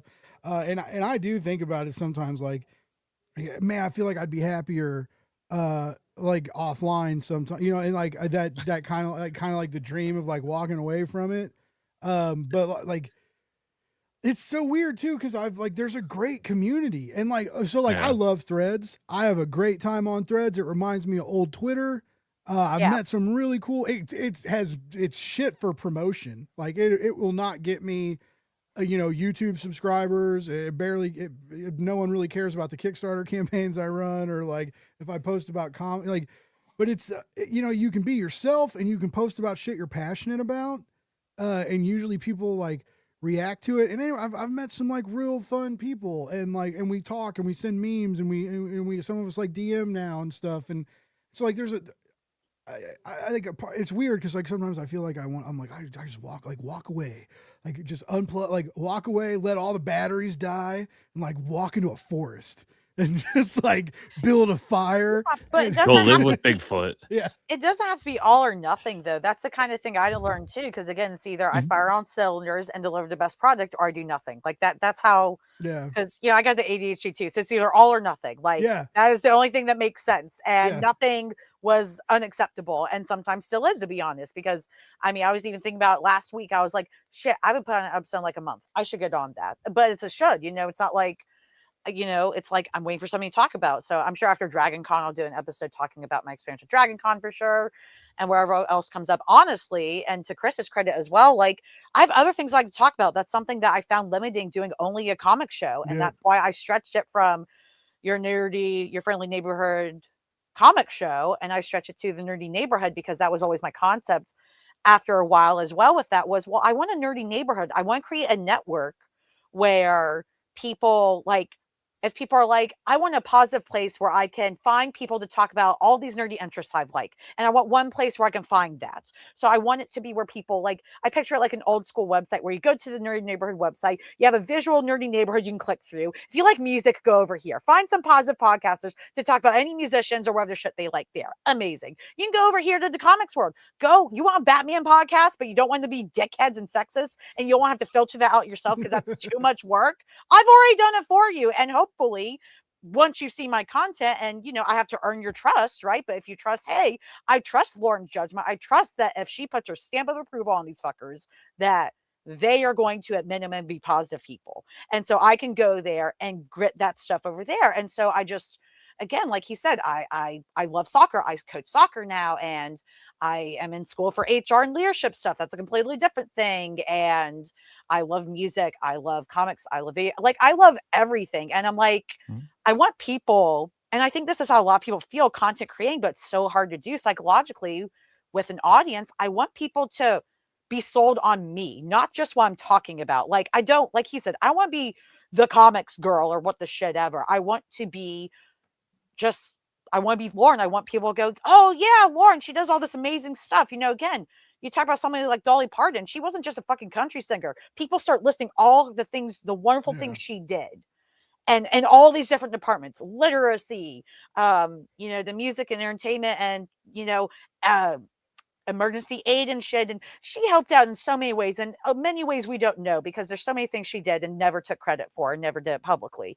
And I feel like that's what people need to understand is it doesn't take you being Dolly Parton to be a person that can also do that. Dolly was unique because she chose to take all these actions and to be willing to, express herself in a wonderful way that many others will never do and can't or choose not to. But we're all capable of doing that if we want. You don't have to have 20 interests, but just be involved and do stuff you like, and don't worry about, oh, well, I have to be the comics person. This is the content people want to hear. Who cares? If you're doing great stuff, they'll follow. And if you're doing it for the right reasons. And Yeah. so, I yeah, used to I worry agree about with Chris. that a lot because, well, I mean, you all know we have not talked about, we've talked about comics for 10, 15 minutes maybe total tonight. But, and so I used to be really insecure about this. And so many of my guests told me, Richard Fairgray told me this the other day. It made me feel really good. And he goes, Blake, I come on your show because I can be stupid and silly and weird. And, and he was like, I can be myself and we can have fun.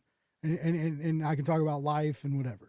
And he was like, I like that your show isn't all about the book, and that made me feel really, really good. Cause it's been like a worry of mine. Cause it's like, do people, there's been people that like, aren't excited to like do my show. Right. There's like, I don't have like a bad reputation, but people like I'm loud, I'm weird. And, like people are kind of like, oh, Blake's crazy or whatever, and it's like, and so some people are like, no, I want like a lower key. I want to talk about my book and get out of there. I don't want to talk about my life. And so it's not really like the vibe that everybody has, but a lot of people like it, and listeners like it too. I learned this editing my old boss's podcast. Like, you would see it like when we would do like the ads and the paid promo stuff and shit like that, like viewers would drop out. And people would say it, like they would say stuff in the comments during the show, like, "Hey, I love you guys. This is cool, but when you guys start doing too much, like, self gratification, it just kind of kills the vibe."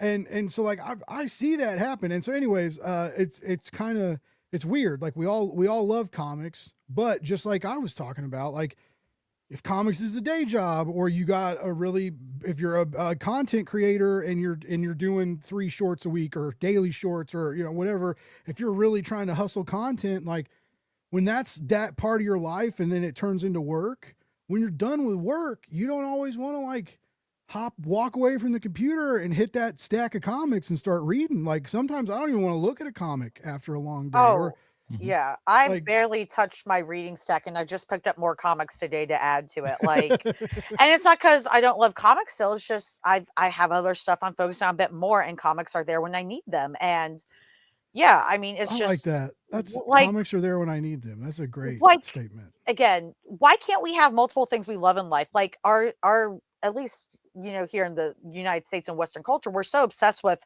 when you're a kid, you can love everything. You can play soccer, basketball, band. If you do a million things, every parent thinks you're the best. Every teacher loves you. But once you're an adult, you have to specialize. You can only love Yeah. one thing, and that's it. And I think that's ridiculous, because what's wrong with, and it also fluctuates. There are times where I focus more on soccer than I did comics. There are times where comics was everything, and I just listened to music. I wasn't so worried about the music industry or whatever. It fluctuates, and I think that's wonderful, and that means your audience is going to fluctuate, and that's okay. Like, we have to detach ourselves as creators from, oh, well, I have to keep this audience. If I lose any part of my audience, something's wrong, or I'm bad, or they're not. It's going to fluctuate, which means, yeah, you might lose some people. You'll probably get some new people when you talk about other things, and you might get some people come back when you go back to things you talked about in the past. And that's a beautiful thing. But the fact, you're touching on, and I think that's sweet that resonated with you, Blake, of it's always there when you need it. Like, there's a Buddhist meditation group I started going to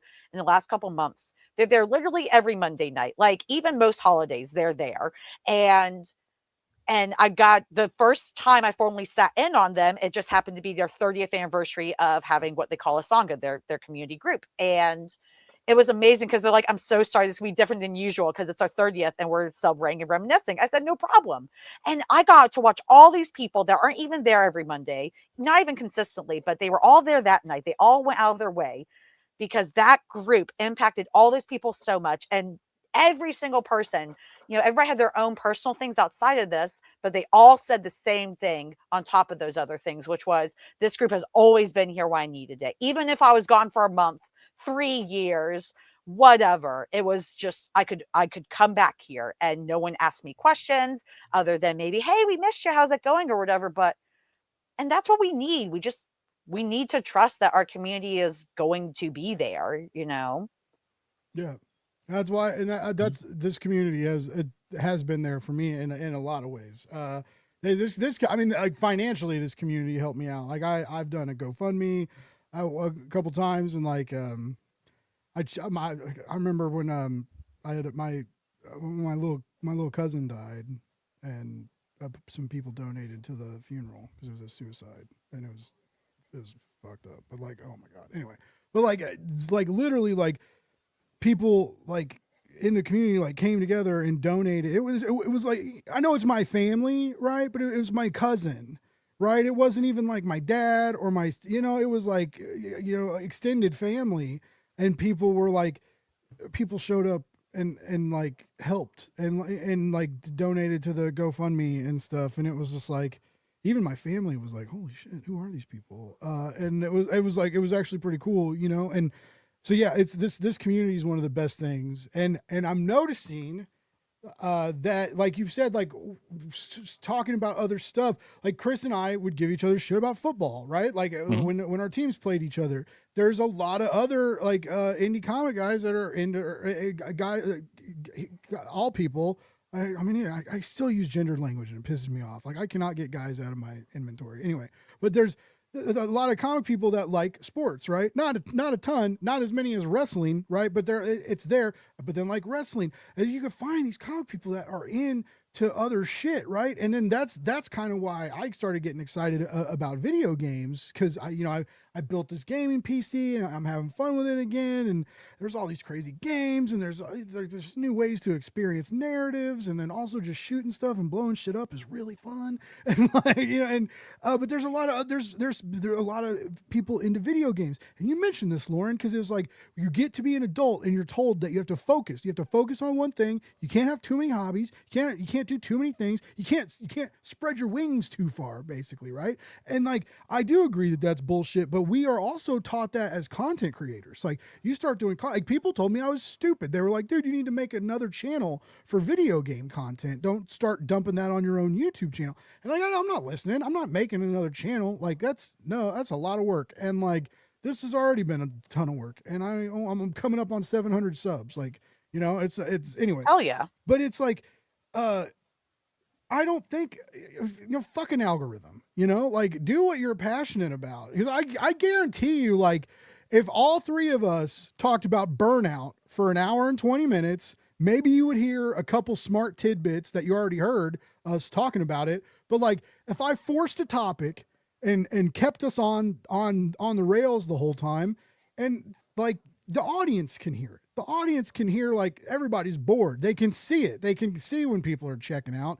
And so it's like there's visual and audio cues that you can take, but like that doesn't really happen when we just kind of like let the conversation go. And like, yeah, it didn't, maybe things don't, go as planned, but you're talking about the health of your family and why that matters and why that's important to you, and Chris was like, Blake, I've been with this woman for 2 years, you idiot. Like, I obviously, like, there's things, but, like, we're talking about life and, like, comics will be there for you when you need them, and comics can make life better, but life makes life better, too. And sometimes life is worth talking about, and life is worth celebrating about. And a real good book or comic book talks about life in various ways, how it relates to us, even how it relates to like people with superpowers, but there's still like that universality between us and the protagonist and even the antagonist sometimes, right? So yeah, it's I used to be real scared about that, and I told you I would tell the story about the first time I went live, and the first time I went live, I was by myself, and I was really, really nervous, and we had blackberry vodka in the freezer, cheap blackberry vodka. And I was chugging vodka and chasing it with Diet Mountain Dew, just trying to like calm my nerves, right? And I drank a lot of vodka in about 10 minutes, very quickly. And on the show, as the show progressed, I got more intoxicated, and I get like the alcohol was just hitting me every second the live stream went on long. And so like I'm slurring, I'm like talking about comic news passionately, like waving my arms around like, rah! And it was just like I was very embarrassed. And then after that, so many people said it was hilarious. And then for a long time I thought I had to be drunk on the live streams, and that's why I used to drink so much on the live streams. But yeah, anyway, that was the first time I went live. I drank so fast the alcohol didn't hit me for like 20 minutes. And it was just like, I was just like more, it almost looked like a skit. Cause I was just getting, Chris has seen me. Chris saw me. I'm pretty sure I blacked out on a stream with him and Cole one night. Cause I actually know I did. Cause I remember the stream had ended, but I was like, the next day I was like, I don't remember going to bed. I was like, and then Chris was like, yeah, you crashed out pretty quick. But it was like, Lauren, this happened. To be fair, Cole shut me off a few times too, because I was getting pretty inappropriate. But like, I used to wake up in the morning or whenever I crawled out of bed when I was hammered, and like my lights would still be on, the computer screen would still be on, it's like the mic would still be down. So I mean like not remembering ending the live stream, and basically just hitting done and walking straight to bed and passing the fuck out. And so like, that's obviously not healthy, but that was another thing. Like for a long time, I was like, oh shit, do I have to drink to be funny? If I don't drink anymore on the show, or are like people going to watch it? Is it still going to be entertaining? Obviously I figured that out quick, but yeah, I mean, people throw this word around a lot too on social media with, oh, be authentic. But again, I don't think we have a lot of effective conversation around that, because being authentic authentic, a lot of people, they use those conversations to try to put up an image of what being authentic is. And I'm like, that defeats the purpose of being authentic. Like, you going through, whatever period of time, and you might do it again now. Like, it doesn't mean you're in a bad place, but whatever, like you said, at that first stream, at least, oh, well, I'm stressed, I'm good. But that was authentic, and people picked up on that, and people liked it because you weren't trying to create this false sense of authenticity that you were put together. They're like, hey, this guy's kind of like me. Like, he's clearly nervous, but he's trying. He seems like a fun guy. And oh shit, he's drunk. It's kind of entertaining too. But like, it's relatable. Like, being pretty and perfect isn't relatable. It's something that we all, at some point in our lives, I think if we live long enough, falsely aspire to sometimes, because we're like, wow, what if I could be like that? But no, like, people want to see us flipping our shit. Like, I don't think I've ever gotten drunk on a live stream before. I should probably do that at some point, because people will probably like me less filtered, because I'm going to talk shit too. Like, half the time I get on streams for the first time with other, comic podcasters, and most of the time they're men. And I feel like sometimes, if I'm not super close with them yet personally, they like walk on eggshells. Like, well, she's a woman, I need to behave. I'm like, well, of course I don't want you to be a dick and sexist or anything, but you can still talk shit. I don't give a fuck. Like, I know you're a man. Like, whatever. Can't be sexist like, this week, Chris. We got Lauren here. I mean, well, even if you are, I'll call bring you down the vibe, Lauren. I mean, but even seriously, they're like so afraid of slipping. I'm like, No, I have I no get problem it. calling you out on it if you do, and it. I'm gonna laugh about it still, and we'll move on. Because again, I know you're a good person, and we're fucking human. Who gives a shit? Like, so it's just like, people want to see us having fun, and because I think too, a lot of people that watch this shit, they're not getting the opportunity, like you said, Blake, to go live life themselves, and so they're doing it vicariously through us, and a lot of people are like, well, that's so sad for them, but it's a joy for us, because we get to give them that experience, even if we can't, give them the real thing, technically, we can give them something good, know? And it doesn't mean that they're like sad Hobbit people, right? It means, I said Hobbit, sad hermit people. Not all Hobbits are hermits. Damn, Blake, they're gonna come get you for that one. All the short people, they're gonna be like, I'm a short king, Blake, out there. But like, it's sometimes I don't have any real life people that read comic books.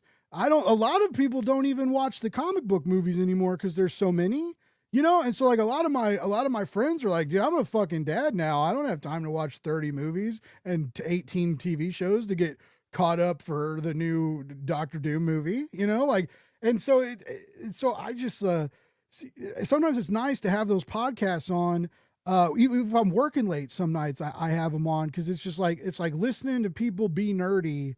It's just kind of nice, and it's just like, because I forget sometimes that, like, even though like maybe I'm not as excited to read a comic book all the time as I used to be, and I will admit that. And working in comics did change that a little bit, but I still love them, and I still like. There's nothing like it. There's nothing like reading a great comic book that, like, when the art and the script and everything's just hitting, and you're vibing with the characters, and that story's taking you somewhere. It's like nothing else. It's not like a movie. It's not like a novel. It's not like watching a play. It's like nothing else in the world, and it's magnetic and marvelous. Okay, but working in the industry has changed my viewpoint on some of these things, and so anyways, it's just nice to hear people be excited. Right? Like, especially when there's a lot of people sad, or like, Dolly Parton just died, or all this, the scary, crazy, scary videos from Nepal that we all saw today. Right. And like, I mean, just going to work and getting like obliterated by a mudslide. Like, it's insane.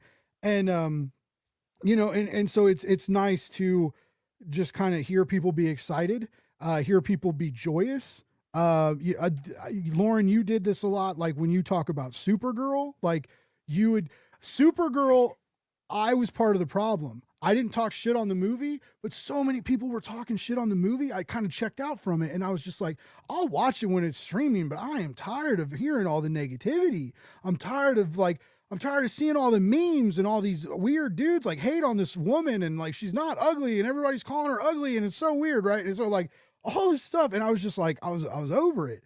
And then like, for real, like your excitement and like, cause you were like, oh, it's finally out. And like, we're gonna do watch parties and I'm going to watch it again. And I was like, oh shit, it's out. It's on digital. And I watched it and had a great time. And then I told my dad about it. And my dad was like, oh, I haven't even watched his Superman movie yet. And so then my dad watched Superman and Supergirl, and he really liked both of them. And my dad's a grumpy 70-year-old man who doesn't like anything.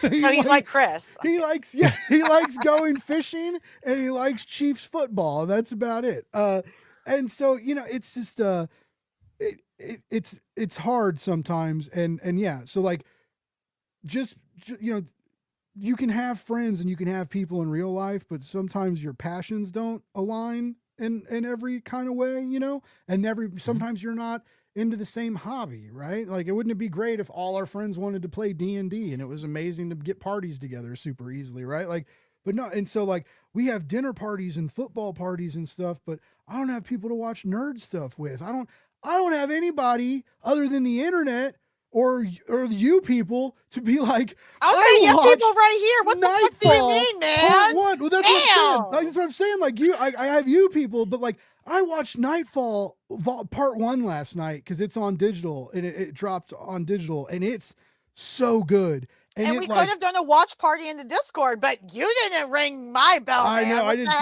And I do need to. I had a buddy the other day talk to me about. He was like, "Man, you know what's crazy? We've never like hung out over Zoom and like smoked together." And I was like, "People do that?" And yeah. People were like, "Yeah, like they like hang out." And it's something. Yeah. And because I mean that's what you do. Like if you smoke a joint with people, you sit around in a circle, you pass the joint around.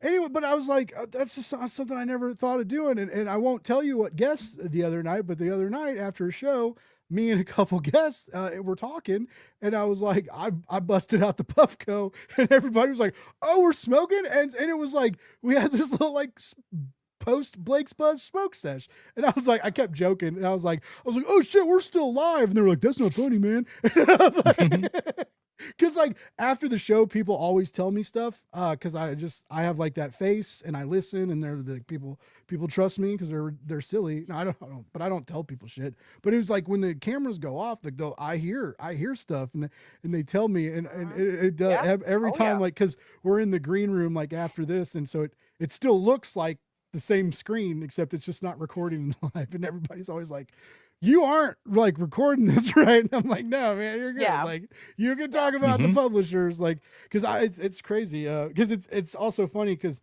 people will do like their promo and they'll be like, "Yeah, we're having a great time and it's so fun working on this IP and da da da." And then you talk to them after the show and they're like, "I'm so over sending shit to these IP people for approval and da da da," and like telling me I can't draw. And I'm like, "Oh my God, this sounds absolutely terrible." And so yeah, anyways, but yeah, so it's just like that. It's nice, even for the comic book professionals who do this for a living and have writing and art contracts and all this other shit. Like they don't even all the time get a place to vent and let loose and be themselves and talk about work, right? Well, and so we all need it. We all need that release. I've told my nephews, because they're at that stage of trying to figure out what they're going to do for work and whether they're going to go to college and all that bullshit. And I said, I've met a lot of people who have their dream job. And you know what we all have in common? We all sit around and bitch about work. Yeah. That's so true. 1,000%. And yeah, I that's mean, so true. I mean, and to add to what you're saying, Blake, and I really appreciate what you said earlier too with the excitement and all that.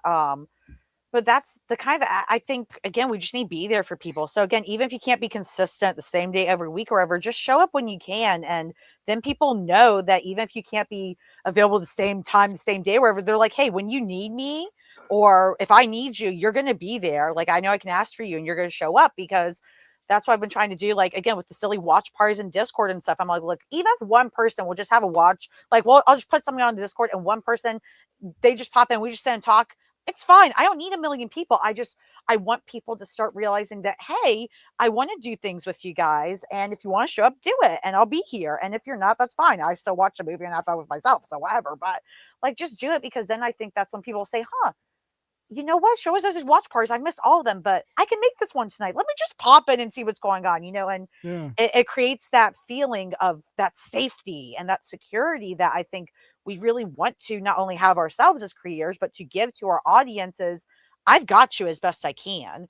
Like, I'm amazed with Dolly passing. A lot of people are talking about, like, I can't, wow, it's so nice of her that she planned her, like, what happens after she dies. She made sure a video came out to us and all this stuff. I'm like, I mean, it is wonderful she did that, but that's what you're supposed to do. Like, Yeah. especially if you live that long and you have all these resources and good things to do with, that's what you do. You need to plan your death. You need to plan how that information is going to get out to people, how you want that to look, how you want things taken care of when you're gone. You're supposed to do that, but other people are like, wow, no one else would do this, but Dolly would. We should all be doing that. Like, at minimum, we should all be doing our best to prepare our loved ones for when hard stuff hits. And also, again, we should always be doing what we can to be compassionate to our audience, but still take care of us. Doesn't mean we owe them the whole story or whatever. It just means that, hey, look, my thing is, I want you to know I'm here whenever you need me as best I can. And I'm going to make my actions match that. And you're going to learn from that. But I think so many people want to be able to say, this is who I am, and that be believable. But people, we don't trust people by what they say anymore, especially because fake news, all the shit's gone rampant. Yeah. It's been used against us. They've ruined our trust in everything, including ourselves and each other. And so we need to see action to believe it. And I think that's what's so great with the comic community is, for the most part that I've seen, people match what they say with their actions, for better or worse. Yeah. But to speak on the positive side of it, like creators that, they're like, yes, I'll make the time for you. Just reach out more consistently. Don't worry about bothering me. Just do it. They do their part. If they tell you this is how I'm going to do it, and then you say, okay, I feel bad, but I'm going to try it. Don't kill me. And then they're like, yeah, of course, I got you. And you're like, holy shit, you walk the talk. That's how you build trust. So Yeah. I hear you. Hell yeah. So I've been trying to segue into this comment for several times because we brought up Dolly a few times, and I just want to Tommy, Mad Prophet Tommy. So there's an organization called the Bink Foundation, and it's the Book Industry Charitable Foundation. And basically, like, if you have a bookstore or comic book store and you find yourself in hardships, or if the store closes, or you have to have a surgery or something, like, the Bink can help people get grants to help, whether to help the store stay open or to help the employee get the help they need. And they do a lot of really amazing stuff in the comic book community. And Judy, I got to meet Judy this year, and she is the most amazing person. And this comparison, I know, like, a lot of people are like, don't know who Judy Kalchik is, probably, that watch my show, but she's an icon and a force to be reckoned with. And she has that kind of energy that she just, like, she loves books and she loves to help people. And that's her whole life.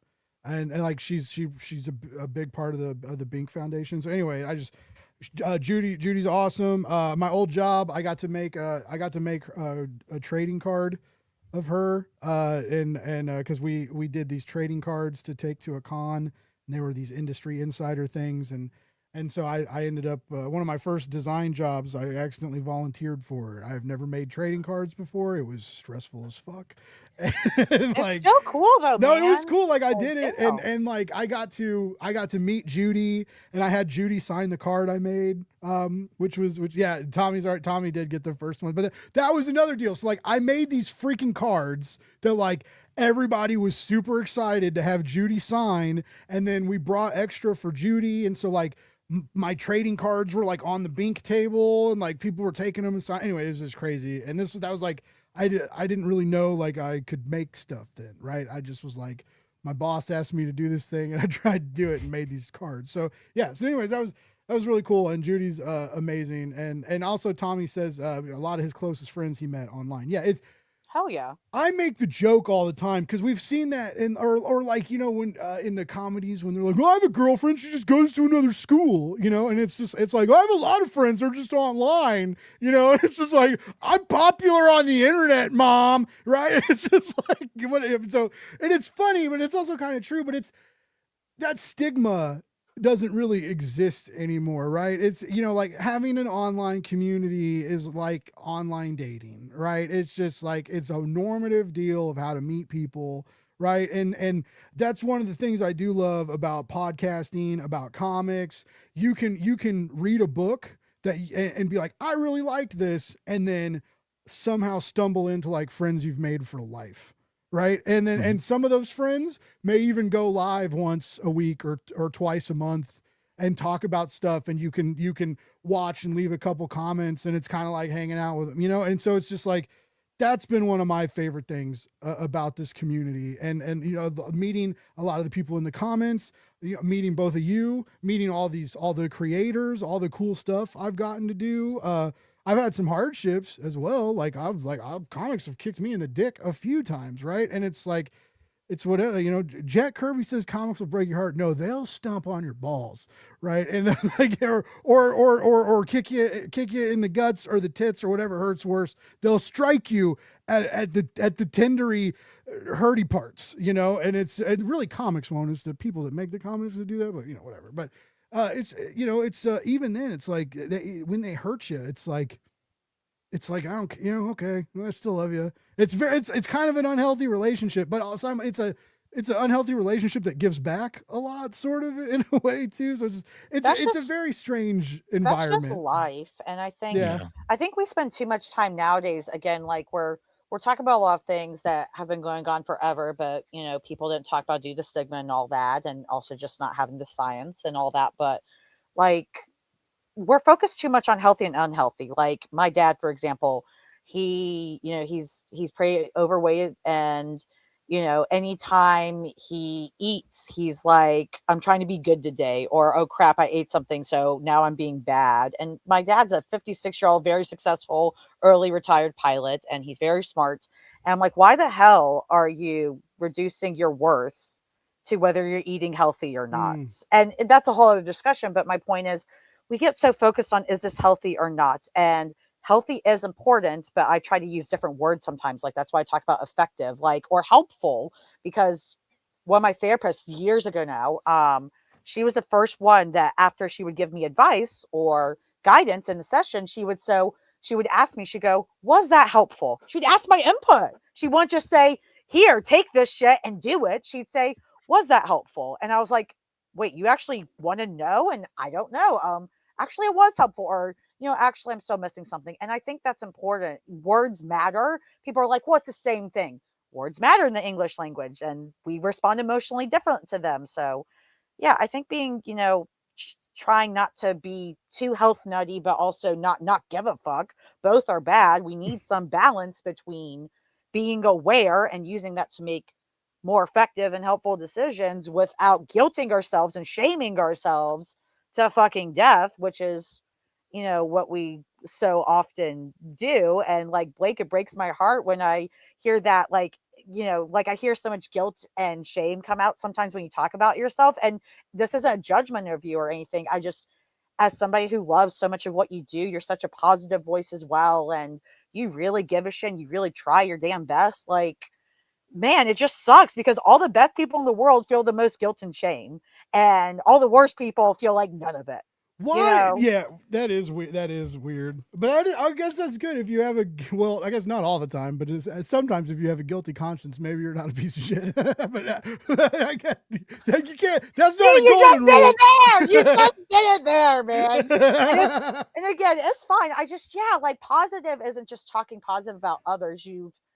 And you would be amazed at how much. And again, I'm still not perfect at it either, but it is so much easier. And you get even better at talking positively and being positive for others when we do that for ourselves. And I see that a lot in the comic community. We're all of us creators that really do care and all that. We're so willing to uplift others. And then we're just like, it's okay that I'm in the dumpster. And it's like, there's humility and then there's trashing yourself. And we don't need to, like, you can be humble and still be happy that, like, hey, you know what? I did a good job. That's pretty nifty. And I'm glad people recognize that. You know, I don't need it, but I'm glad they do. And yeah. Well, Lauren, you said something about like finding the happy medium too. I think a lot of times people that are voices in this industry, we don't know how to balance the negativity coming through. Like we feel like I don't have this problem personally, but I know I see a lot of it. People feel like they have to attack the negativity. Oh, yeah. Like you just have to. Hi. And I'm thinking back to Blake talking about the Supergirl thing. Like honestly, I didn't see a whole lot of that negativity towards Supergirl. I heard other people talking about it. And so for me, there was no issue. It was okay. Like she's kind of cute. She's a little young, so it's kind of creepy that I think she's kind of cute. But you know, it's Supergirl. I don't care. I want to go see this movie. And I do think some people get too much into my going back to like, this is my thing. My thing is to attack the negativity. And when you're attacking negativity, you're being negative. Yeah. So I think you need to find a balance there. Maybe it's unhealthy for me to just kind of scroll past it every time, but yeah, it's also not super healthy to be the one that's attacking it every single time too. Right. If you call out, like if you go through the internet, and I'm bad about this because it makes me mad because I make money doing some of these things that people have AI do now, right? And but it's like if you call out AI, every AI image you see, you're like, this is AI, you suck, and I don't like you, even if you block them. And because I do this, or I restrict them, I say something real spicy, and then restrict them. And go about my day so they can like think they're getting me, but I don't ever even see it. But like the more you do that, the more AI you see, the more AI topics scroll across your feed. Yeah. But again, and actually, we're having all the wrong conversations because AI, we've had AI for fucking ever. That's how video games exist. Yeah. And everybody's like, AI is the devil. AI has never been the devil. It's humans and these fuckers, these billionaires and corporations are using it to make things easier on them and cheaper and fuck us people over. That's the problem. But people can't even articulate that appropriately in social media because they're just like, we have to stop it. And I'm like, you're right. But it's not that AI is bad in of itself. It's how people are using it. Yeah. So, but people can't do that. So we have to say AI itself is bad. We've had AI for fucking ever, guys. Yeah. Well, I had a creator who's, I don't think any of them are really, I think one actually went into politics, but there was a group of creators. I did some stuff with them and they pretty much disappeared. One's creating comics now, one's doing politics. I don't know what the other ones are doing. And they would pick fights with, let's just say he who should not be named. And I never saw any of this man's posts. And now to this day, I get push notifications because these people, friends of mine, would argue with him all the time. And it ended up in and this is pre-Musk and everything, Twitter too. So yeah, it's, and to me, it's like, I gotta look at my phone every so often and see, this guy's name. I'm like, I don't care. You go have your corner. I don't care about you. I want to talk about how great Barbaric is or how awesome, whatever book is that I'm reading this week. Like that's kind of where I want to be, but yeah, we each have our niche, so it's better. Well, I mean, I was raised on Twitter. I was raised as a nerd on the Twitter that like fought Comicsgate, right? Like, and it was like you had to fight him because, like, God forbid, like they spoke. Well, but that's also when bullying worked. Like I'm like half joking, half serious, right?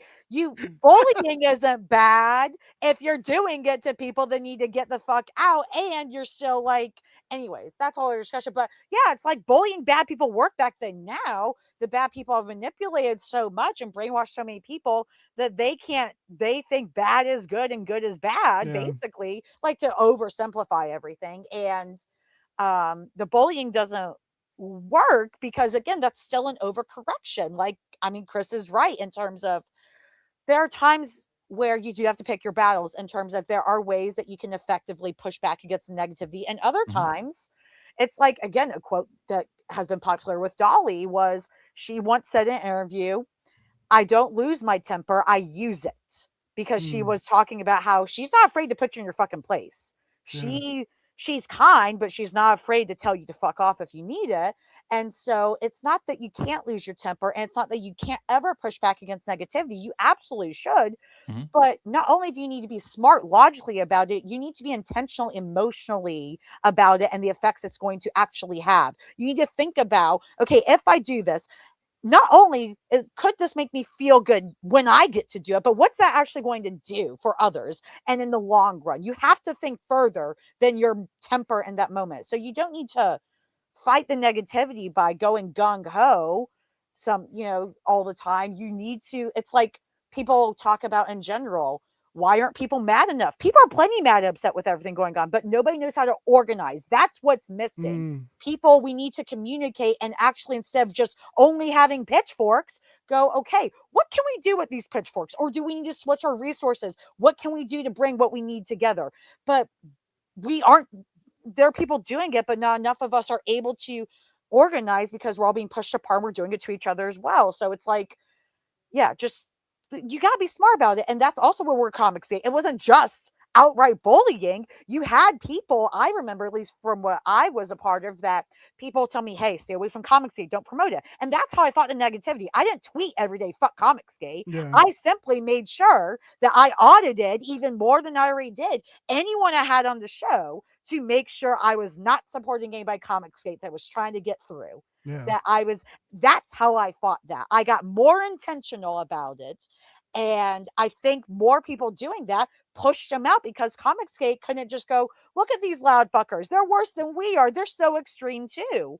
We were intentional about organizing, pushing them out eventually. So, I think it's important that people realize that, like, don't lose your temper all the time. It happens. I get it. We're human, but learn how to use it. Learn how to use your anger and your frustration and, even your sadness, learn how to take good actions from that.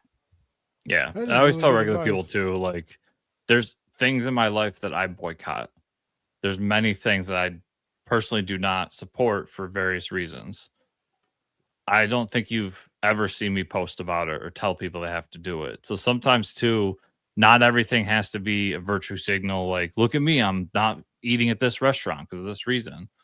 It depends on what the reason is. There's layers to everything, but you have to find that balance and be like, is this really worth?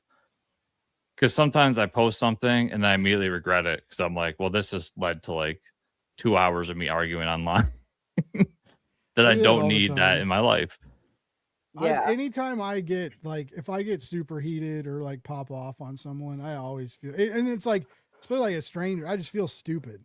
I'm like, I feel stupid for like wasting my energy and like publicly wasting my energy. Like, because basically what you're seeing is like me crash out on someone, right? Because I'm like, obviously I have other shit going on. Obviously this comment triggered something that was like boiling already, right? And so like, you're just seeing me crash out on someone, and then I'm like, and then later on, I also call it Catholic guilt, right? Because I was raised Catholic, and it's just that explains a lot. Yeah, and I'm like, oh. Listen, anytime somebody says that, I dated a woman who was raised Catholic, even though she didn't actively practice formally during the time we were together. Just being raised Catholic, you're already fucked. Sorry, you can't save it. You can be the best person ever. You can be so intentional.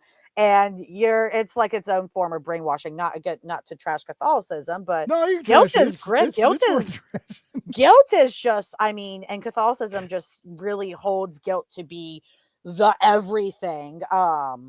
Which is ironic because like they're also central. like, but we forgive, and you're like, but after you forgive me, then you guilt me more again. You literally like take brand new babies and coat them in sin. Like, look, every baby, every sweet innocent child born is covered in sin. It's so weird. Anyway, that's a whole nother 2 hour. But I do. Tommy brought another good comment to the table. He says he fights negativity by only talking about the things he likes, and that is what aggressive positivity is all about. The show on Tuesday nights. But both of you do that too in your content. I've seen, like, Lauren, you get super excited and passionate. Chris, like, you get super into the guests that you interview and the indie comics you talk about.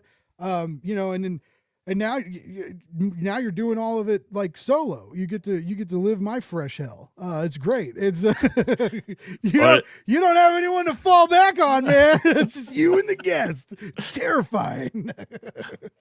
Luckily for me, I'm a little bit drier than you are, so I ask a question, they go on for a half an hour, and then I just ask a second they do question. have- The yeah, show's they- over. they do half the job. I've started telling people, the best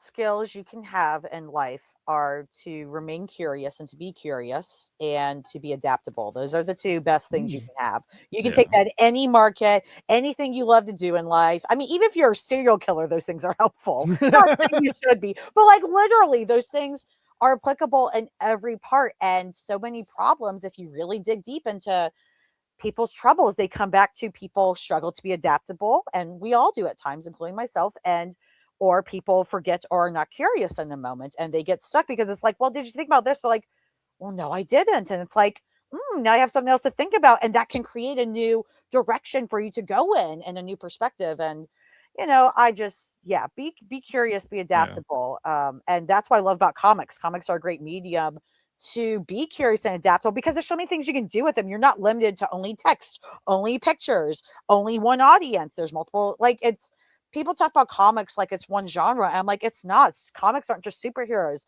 There's romance comics. There's comedy, even though it's less. Like, there's all different genres. Same with anime. People talk about anime like it's a fucking genre. They're like, do you watch anime? Okay, well, then you've obviously seen this. No, I haven't seen that. I don't watch horror anime. I watch other animes. And they're like, well, you're not real anime then. Real anime fan. I'm like, fuck off. It's not a genre. It's a medium. It's an animation style.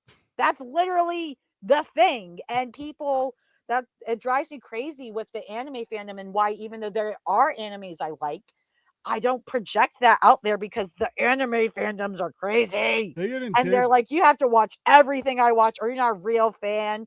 And I'm like, get that away from me. Like, Dude, stop my it. own sister and brother-in-law shamed me for watching Attack on Titan dubbed.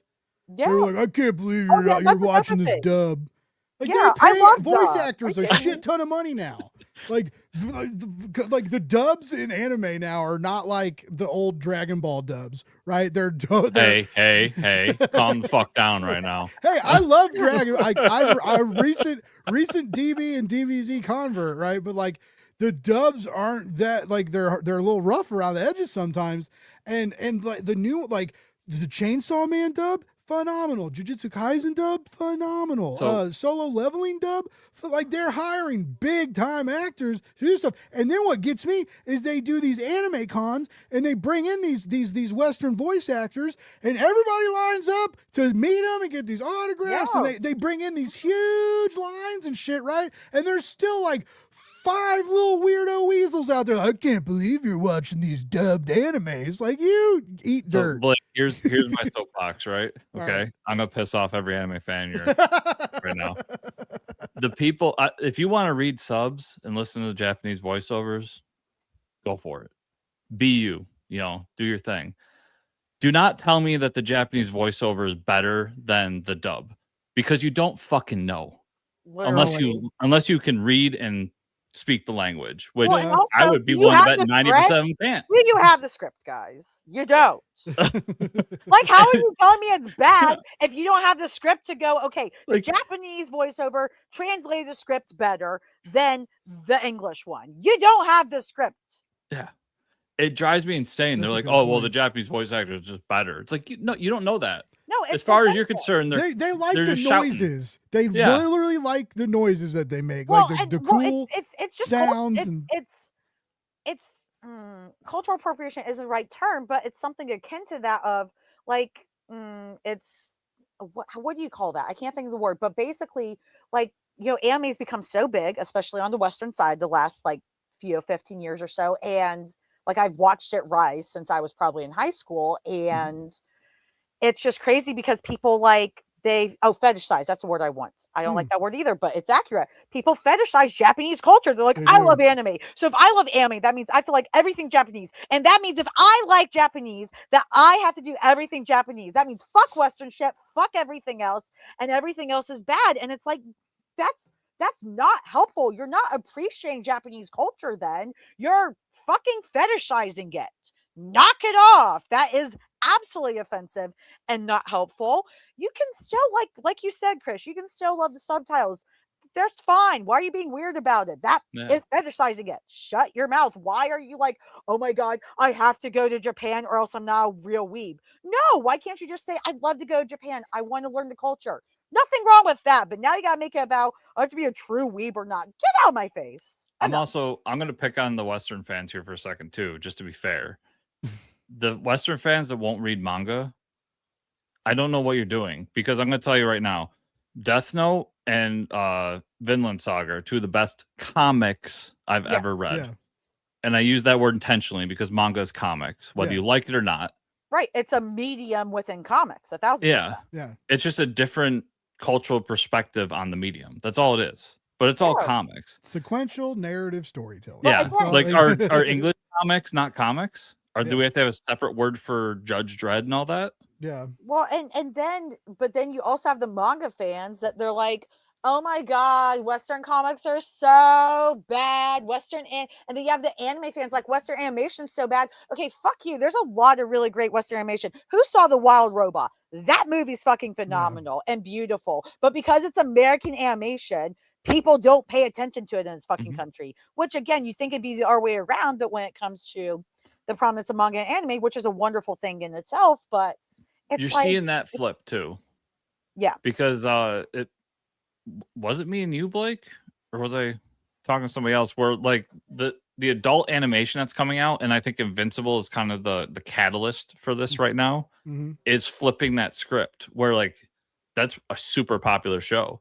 And now all these other comics are getting adult animation. Yeah. Well, anime, you're about to see a new pipeline. I actually not to name drop. I mean, a lot of people there, but I got to listen to Kirkman give a speech about Invincible and animation and comics at Comics Pro, and it was really cool. And because basically that used to be like, other than like writing for the big two, a lot of indie people would be like, oh, I want a movie deal. I want to write this deal. I want to get I want someone to make a movie. Because even if they option it, you get a check. Like maybe it doesn't ever get made, right? But they can option it, you can get paid. And so that was kind of like a goal for people. And you saw a lot of people make comic books with failed scripts from movies and TV shows and stuff. And some of those people had comments about that, right? Of people bringing those scripts into comics and having them made, right? Because they don't always translate perfectly. And it's like some people didn't understand the medium enough to like tell their stories successfully. They were just like, it's a script. We'll put it here. But yeah, there's a new pipeline for indie comics. So like, yeah, it's unlikely that every indie superhero book is going to end up with a live action blockbuster, right? But it's not that crazy to think that every big indie book that does well could have an animated movie or an animated series. Like, and I think, well, we're already seeing it. We're seeing it with Something Is Killing the Children, with Radiant Black's about to get one. And you know, it, like you mentioned, in Invincible. And so, yeah, like we're about to see a big rolling tide of popular indie works going in, getting good animation. Yeah. And a lot of people are excited about like Western animation because of that. And I will say that, is it as beautiful as Demon Slayer? I don't think anything can be, honestly. Like when you go see Demon Slayer on a movie screen, that is insane. And it's crazy what they can do with animation. It's phenomenal. That was actually my first, like, I saw that movie having never seen Demon Slayer before. Oh shit, really? Yeah. I mean, I read enough to understand the premise, and I mean that worked enough to be able to like understand what was the general plot, which is really all you need, because they do such a good job in the film, especially with the emotional storytelling and the characters.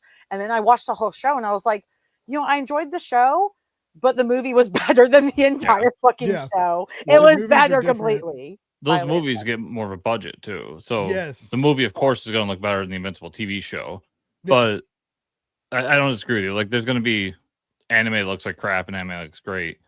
But then also with all that, look at Powers. Powers is coming back as an animated series. It had its live action chance and it failed. Mostly Which because I still loved.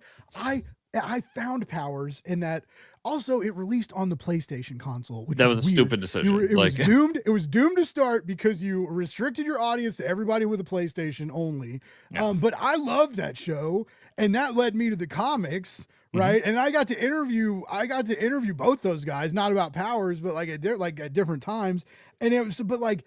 I remember Brian Bendis was like, couldn't believe it. I was like, no, dude, I loved that show. I was like, I saw the show before the comics, and like, I love the comics, but the show pulled me in. And he was like, wow. He was like, it just wasn't received that great. And I was like, yeah, but it was like, we didn't go into it too far, but that was like, I still so weird. Like, why would we do a PlayStation? Like, anyway, it's just whatever. Listen, it's just like that. But I do have to hop off, guys. I've been trying to find a good segue. No, I've kept you 2 hours. I gotta hop off. Tell us your Discord and where to follow you and all that good stuff. You can find me on Blue Sky and Threads and Instagram at friendlynbhdbi. And then the Discord link is on my my beacons link that's on each of my social media profiles. So anybody's welcome. And I mean, it's just pretty casual and chill. There's people that post more often than others. But people, that's the thing, people don't always post 24/7 in the Discord, but they always know they can come back and pop up, and people do that, which is nice. So, but yeah, I'm trying to do more like small community things that are like watch parties are easy, because we can all be at home in our PJs and just watch and talk this shit and, come and go as we want. So, but yeah, that's pretty much it. Oh yeah. Go follow Lauren, everybody. She's good people. Great voice. I'm so glad, whenever the new episode drops, I'm excited, but like, just keep doing your thing. Don't stress yourself out. And I like when the mic feels good, scream into it. That's oh yeah. how I view it. Oh yeah. Listen, most of the time the mic feels good. It's just whether or not I can get to the mic. That's the other thing. But no, thanks for having me on, Blake. And yeah, again, we've known each other for a long time. I think this is the first time I've been on your channel, or I think it is the first. So, and Chris, great to meet you, man. Nice to meet you. Lauren, I appreciate you. And I appreciate Lauren told me, she was like, Blake, I only got an hour. She stayed for 2. I know, and now it's 2. Yeah, because I was having fun too. I didn't feel necessarily guilty, but I'm like, I don't want to. I was thinking it too, because I got Ahsoka over here who's just been staring at me because it's way past our bedtime. So yeah, I gotta get ready for bed. I got work in the morning. But yeah, thanks guys. Thanks to everybody in the chat that said hi, and anybody that doesn't know me too. It's good to meet you guys virtually. And yeah, I'll see you guys around. Awesome. Go follow Lauren, and we'll anxiously await that next episode. And I still want to try a watch party on Discord, because the one I did a long time ago. Yeah, get in the Discord, man. Like, it's easy. Like hell. Like I don't even mind if people are like, hey, can I host a watch party even if you can't be there, Lauren? Okay, let's talk about it. I can give you access. Like, you can try it out. Who gives a shit? It's easy and it's fun. So anyways, yeah, pop by. Like, I'm just dying to find ways for people to just hang out when they can, because especially with everything going on and how busy we all are and we love different things, like, we just want to hang out when we can. So yeah. But yep. All right, guys. Bye. Have a good night, everybody. Bye, Lauren. Chris, this is I'll give you the same deal. I will shut up for a brief moment in time, and you can spout off all the great places we need to follow, because I do have your YouTube channel and your new website linked in the show notes. But yeah, tell us where to keep track of you. If you go on a social media app and you put in at Chris the Rundt, as it shows on the screen here, you'll find me there. I'm going down with the ship on Twitter. I'm on Instagram, Blue Sky, Threads, you name it. Other than that, you can go over to the YouTube. It's youtube.com/@Longbox Conversations. I posted 3 interviews already in the first 2 weeks, and I've got 2 scheduled for this weekend, and I think I have 3 scheduled for next week, and I think I have another 3 scheduled for the week after that. So my 1 a week quickly turned into way more than that. I don't really like to talk about who I have scheduled, because stuff falls through the cracks, and I've been burned on that before. But I promise you, it's a lot of cool people, and there's gonna be some good interviews, I hope. So I'm a little bit drier than Blake, so if you're looking for shouting and hot dogs, I'm not gonna give it to you, but I do try to give some fun, insightful conversations. No, And I like listening to you talk comics, man. You're good. Everybody has different interview styles. Mine is out there, I'll admit. Like I like to scream. I still don't know. I guess I've always been loud, but yeah, anyways, we're not going to go into Blake's origin story. We've been trying to figure out where the hot dog fascination came from, and I don't even know. It just happened, and I feel compelled, and now I'm like addicted to them. Next time I'm on, I got to send you a Zweigel's hot dog, which is our Rochester, New York local hot dog. I got to figure out a way to get those down to you for the next time I'm on. But other than that, it's been great, man. Dude, that sounds good. I got hot dogs sent to me from my new boss for my birthday, or no, for Christmas last year. I got what is it, Wally's, the New Jersey. It's like they're supposedly the best hot dog. They're like the branded the best hot dog in the world. It's like Wally's hot dogs or something, but it's in New Jersey. They're really good. Had a really good snap. That was like the first time I experienced a hot dog snap. But yeah, I know it's getting late. Everybody who hung out is still hanging out. Who left? Thanks, Tommy. Nobody's got my energy. Yes, that's why we freak out about money all the time, guys. Because cocaine ain't cheap. As a joke, that was a joke. Not anymore. That was Blake 1.0, and we're in version 2.2 these days. So that's Coney. God damn it, guys, stop leaving comments. I do love Coney Island dogs, and I've learned how to make Coney Island chili. Or that's what the recipe says, and it's really good. I haven't been to Coney Island to try it out, but I supposedly found a copycat recipe, and that's the beanless chili I've been making, because I don't like beans in my chili, and everybody thinks I'm a mutant because of that. Maybe we'll talk about that. We're on the same side on that one. I'm just gonna say real quick that the reason Zweigel's wins is because none of these other hot dogs go on garbage plates, and if you don't know what a garbage plate is, you need to culture yourself into the Western New York way of life. That's like the chili plate thing, right? It's got mac salad, it's got some sort of potato, usually French fries, and then it's got meat on top of it, hamburger, a Zweigel's hot dog with meat hot sauce, basically chili without beans. And you just you mash it all together, and you enjoy the heart attack that comes later, but you're gonna love it. It's like the whole way. Most Americanized poutine. It sounds like it was like we took the poutine and made it dangerous. Better, yes. Well, Chris, dude, this was even better because I'm gonna remember talking to you this time, because the last time you were on my show, there's some gray moments.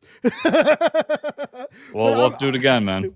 Dude, we really will. And I want to start, would love some feedback from the audience. I'd really like to start doing this more, having content creators on, not necessarily comic book people, just to talk about, I didn't have a resource like that when I started. It'd be cool to kind of talk about how to deal with burnout, how to deal with audio issues, how to look for gear and all that fun stuff, So I kind of want to start doing this more.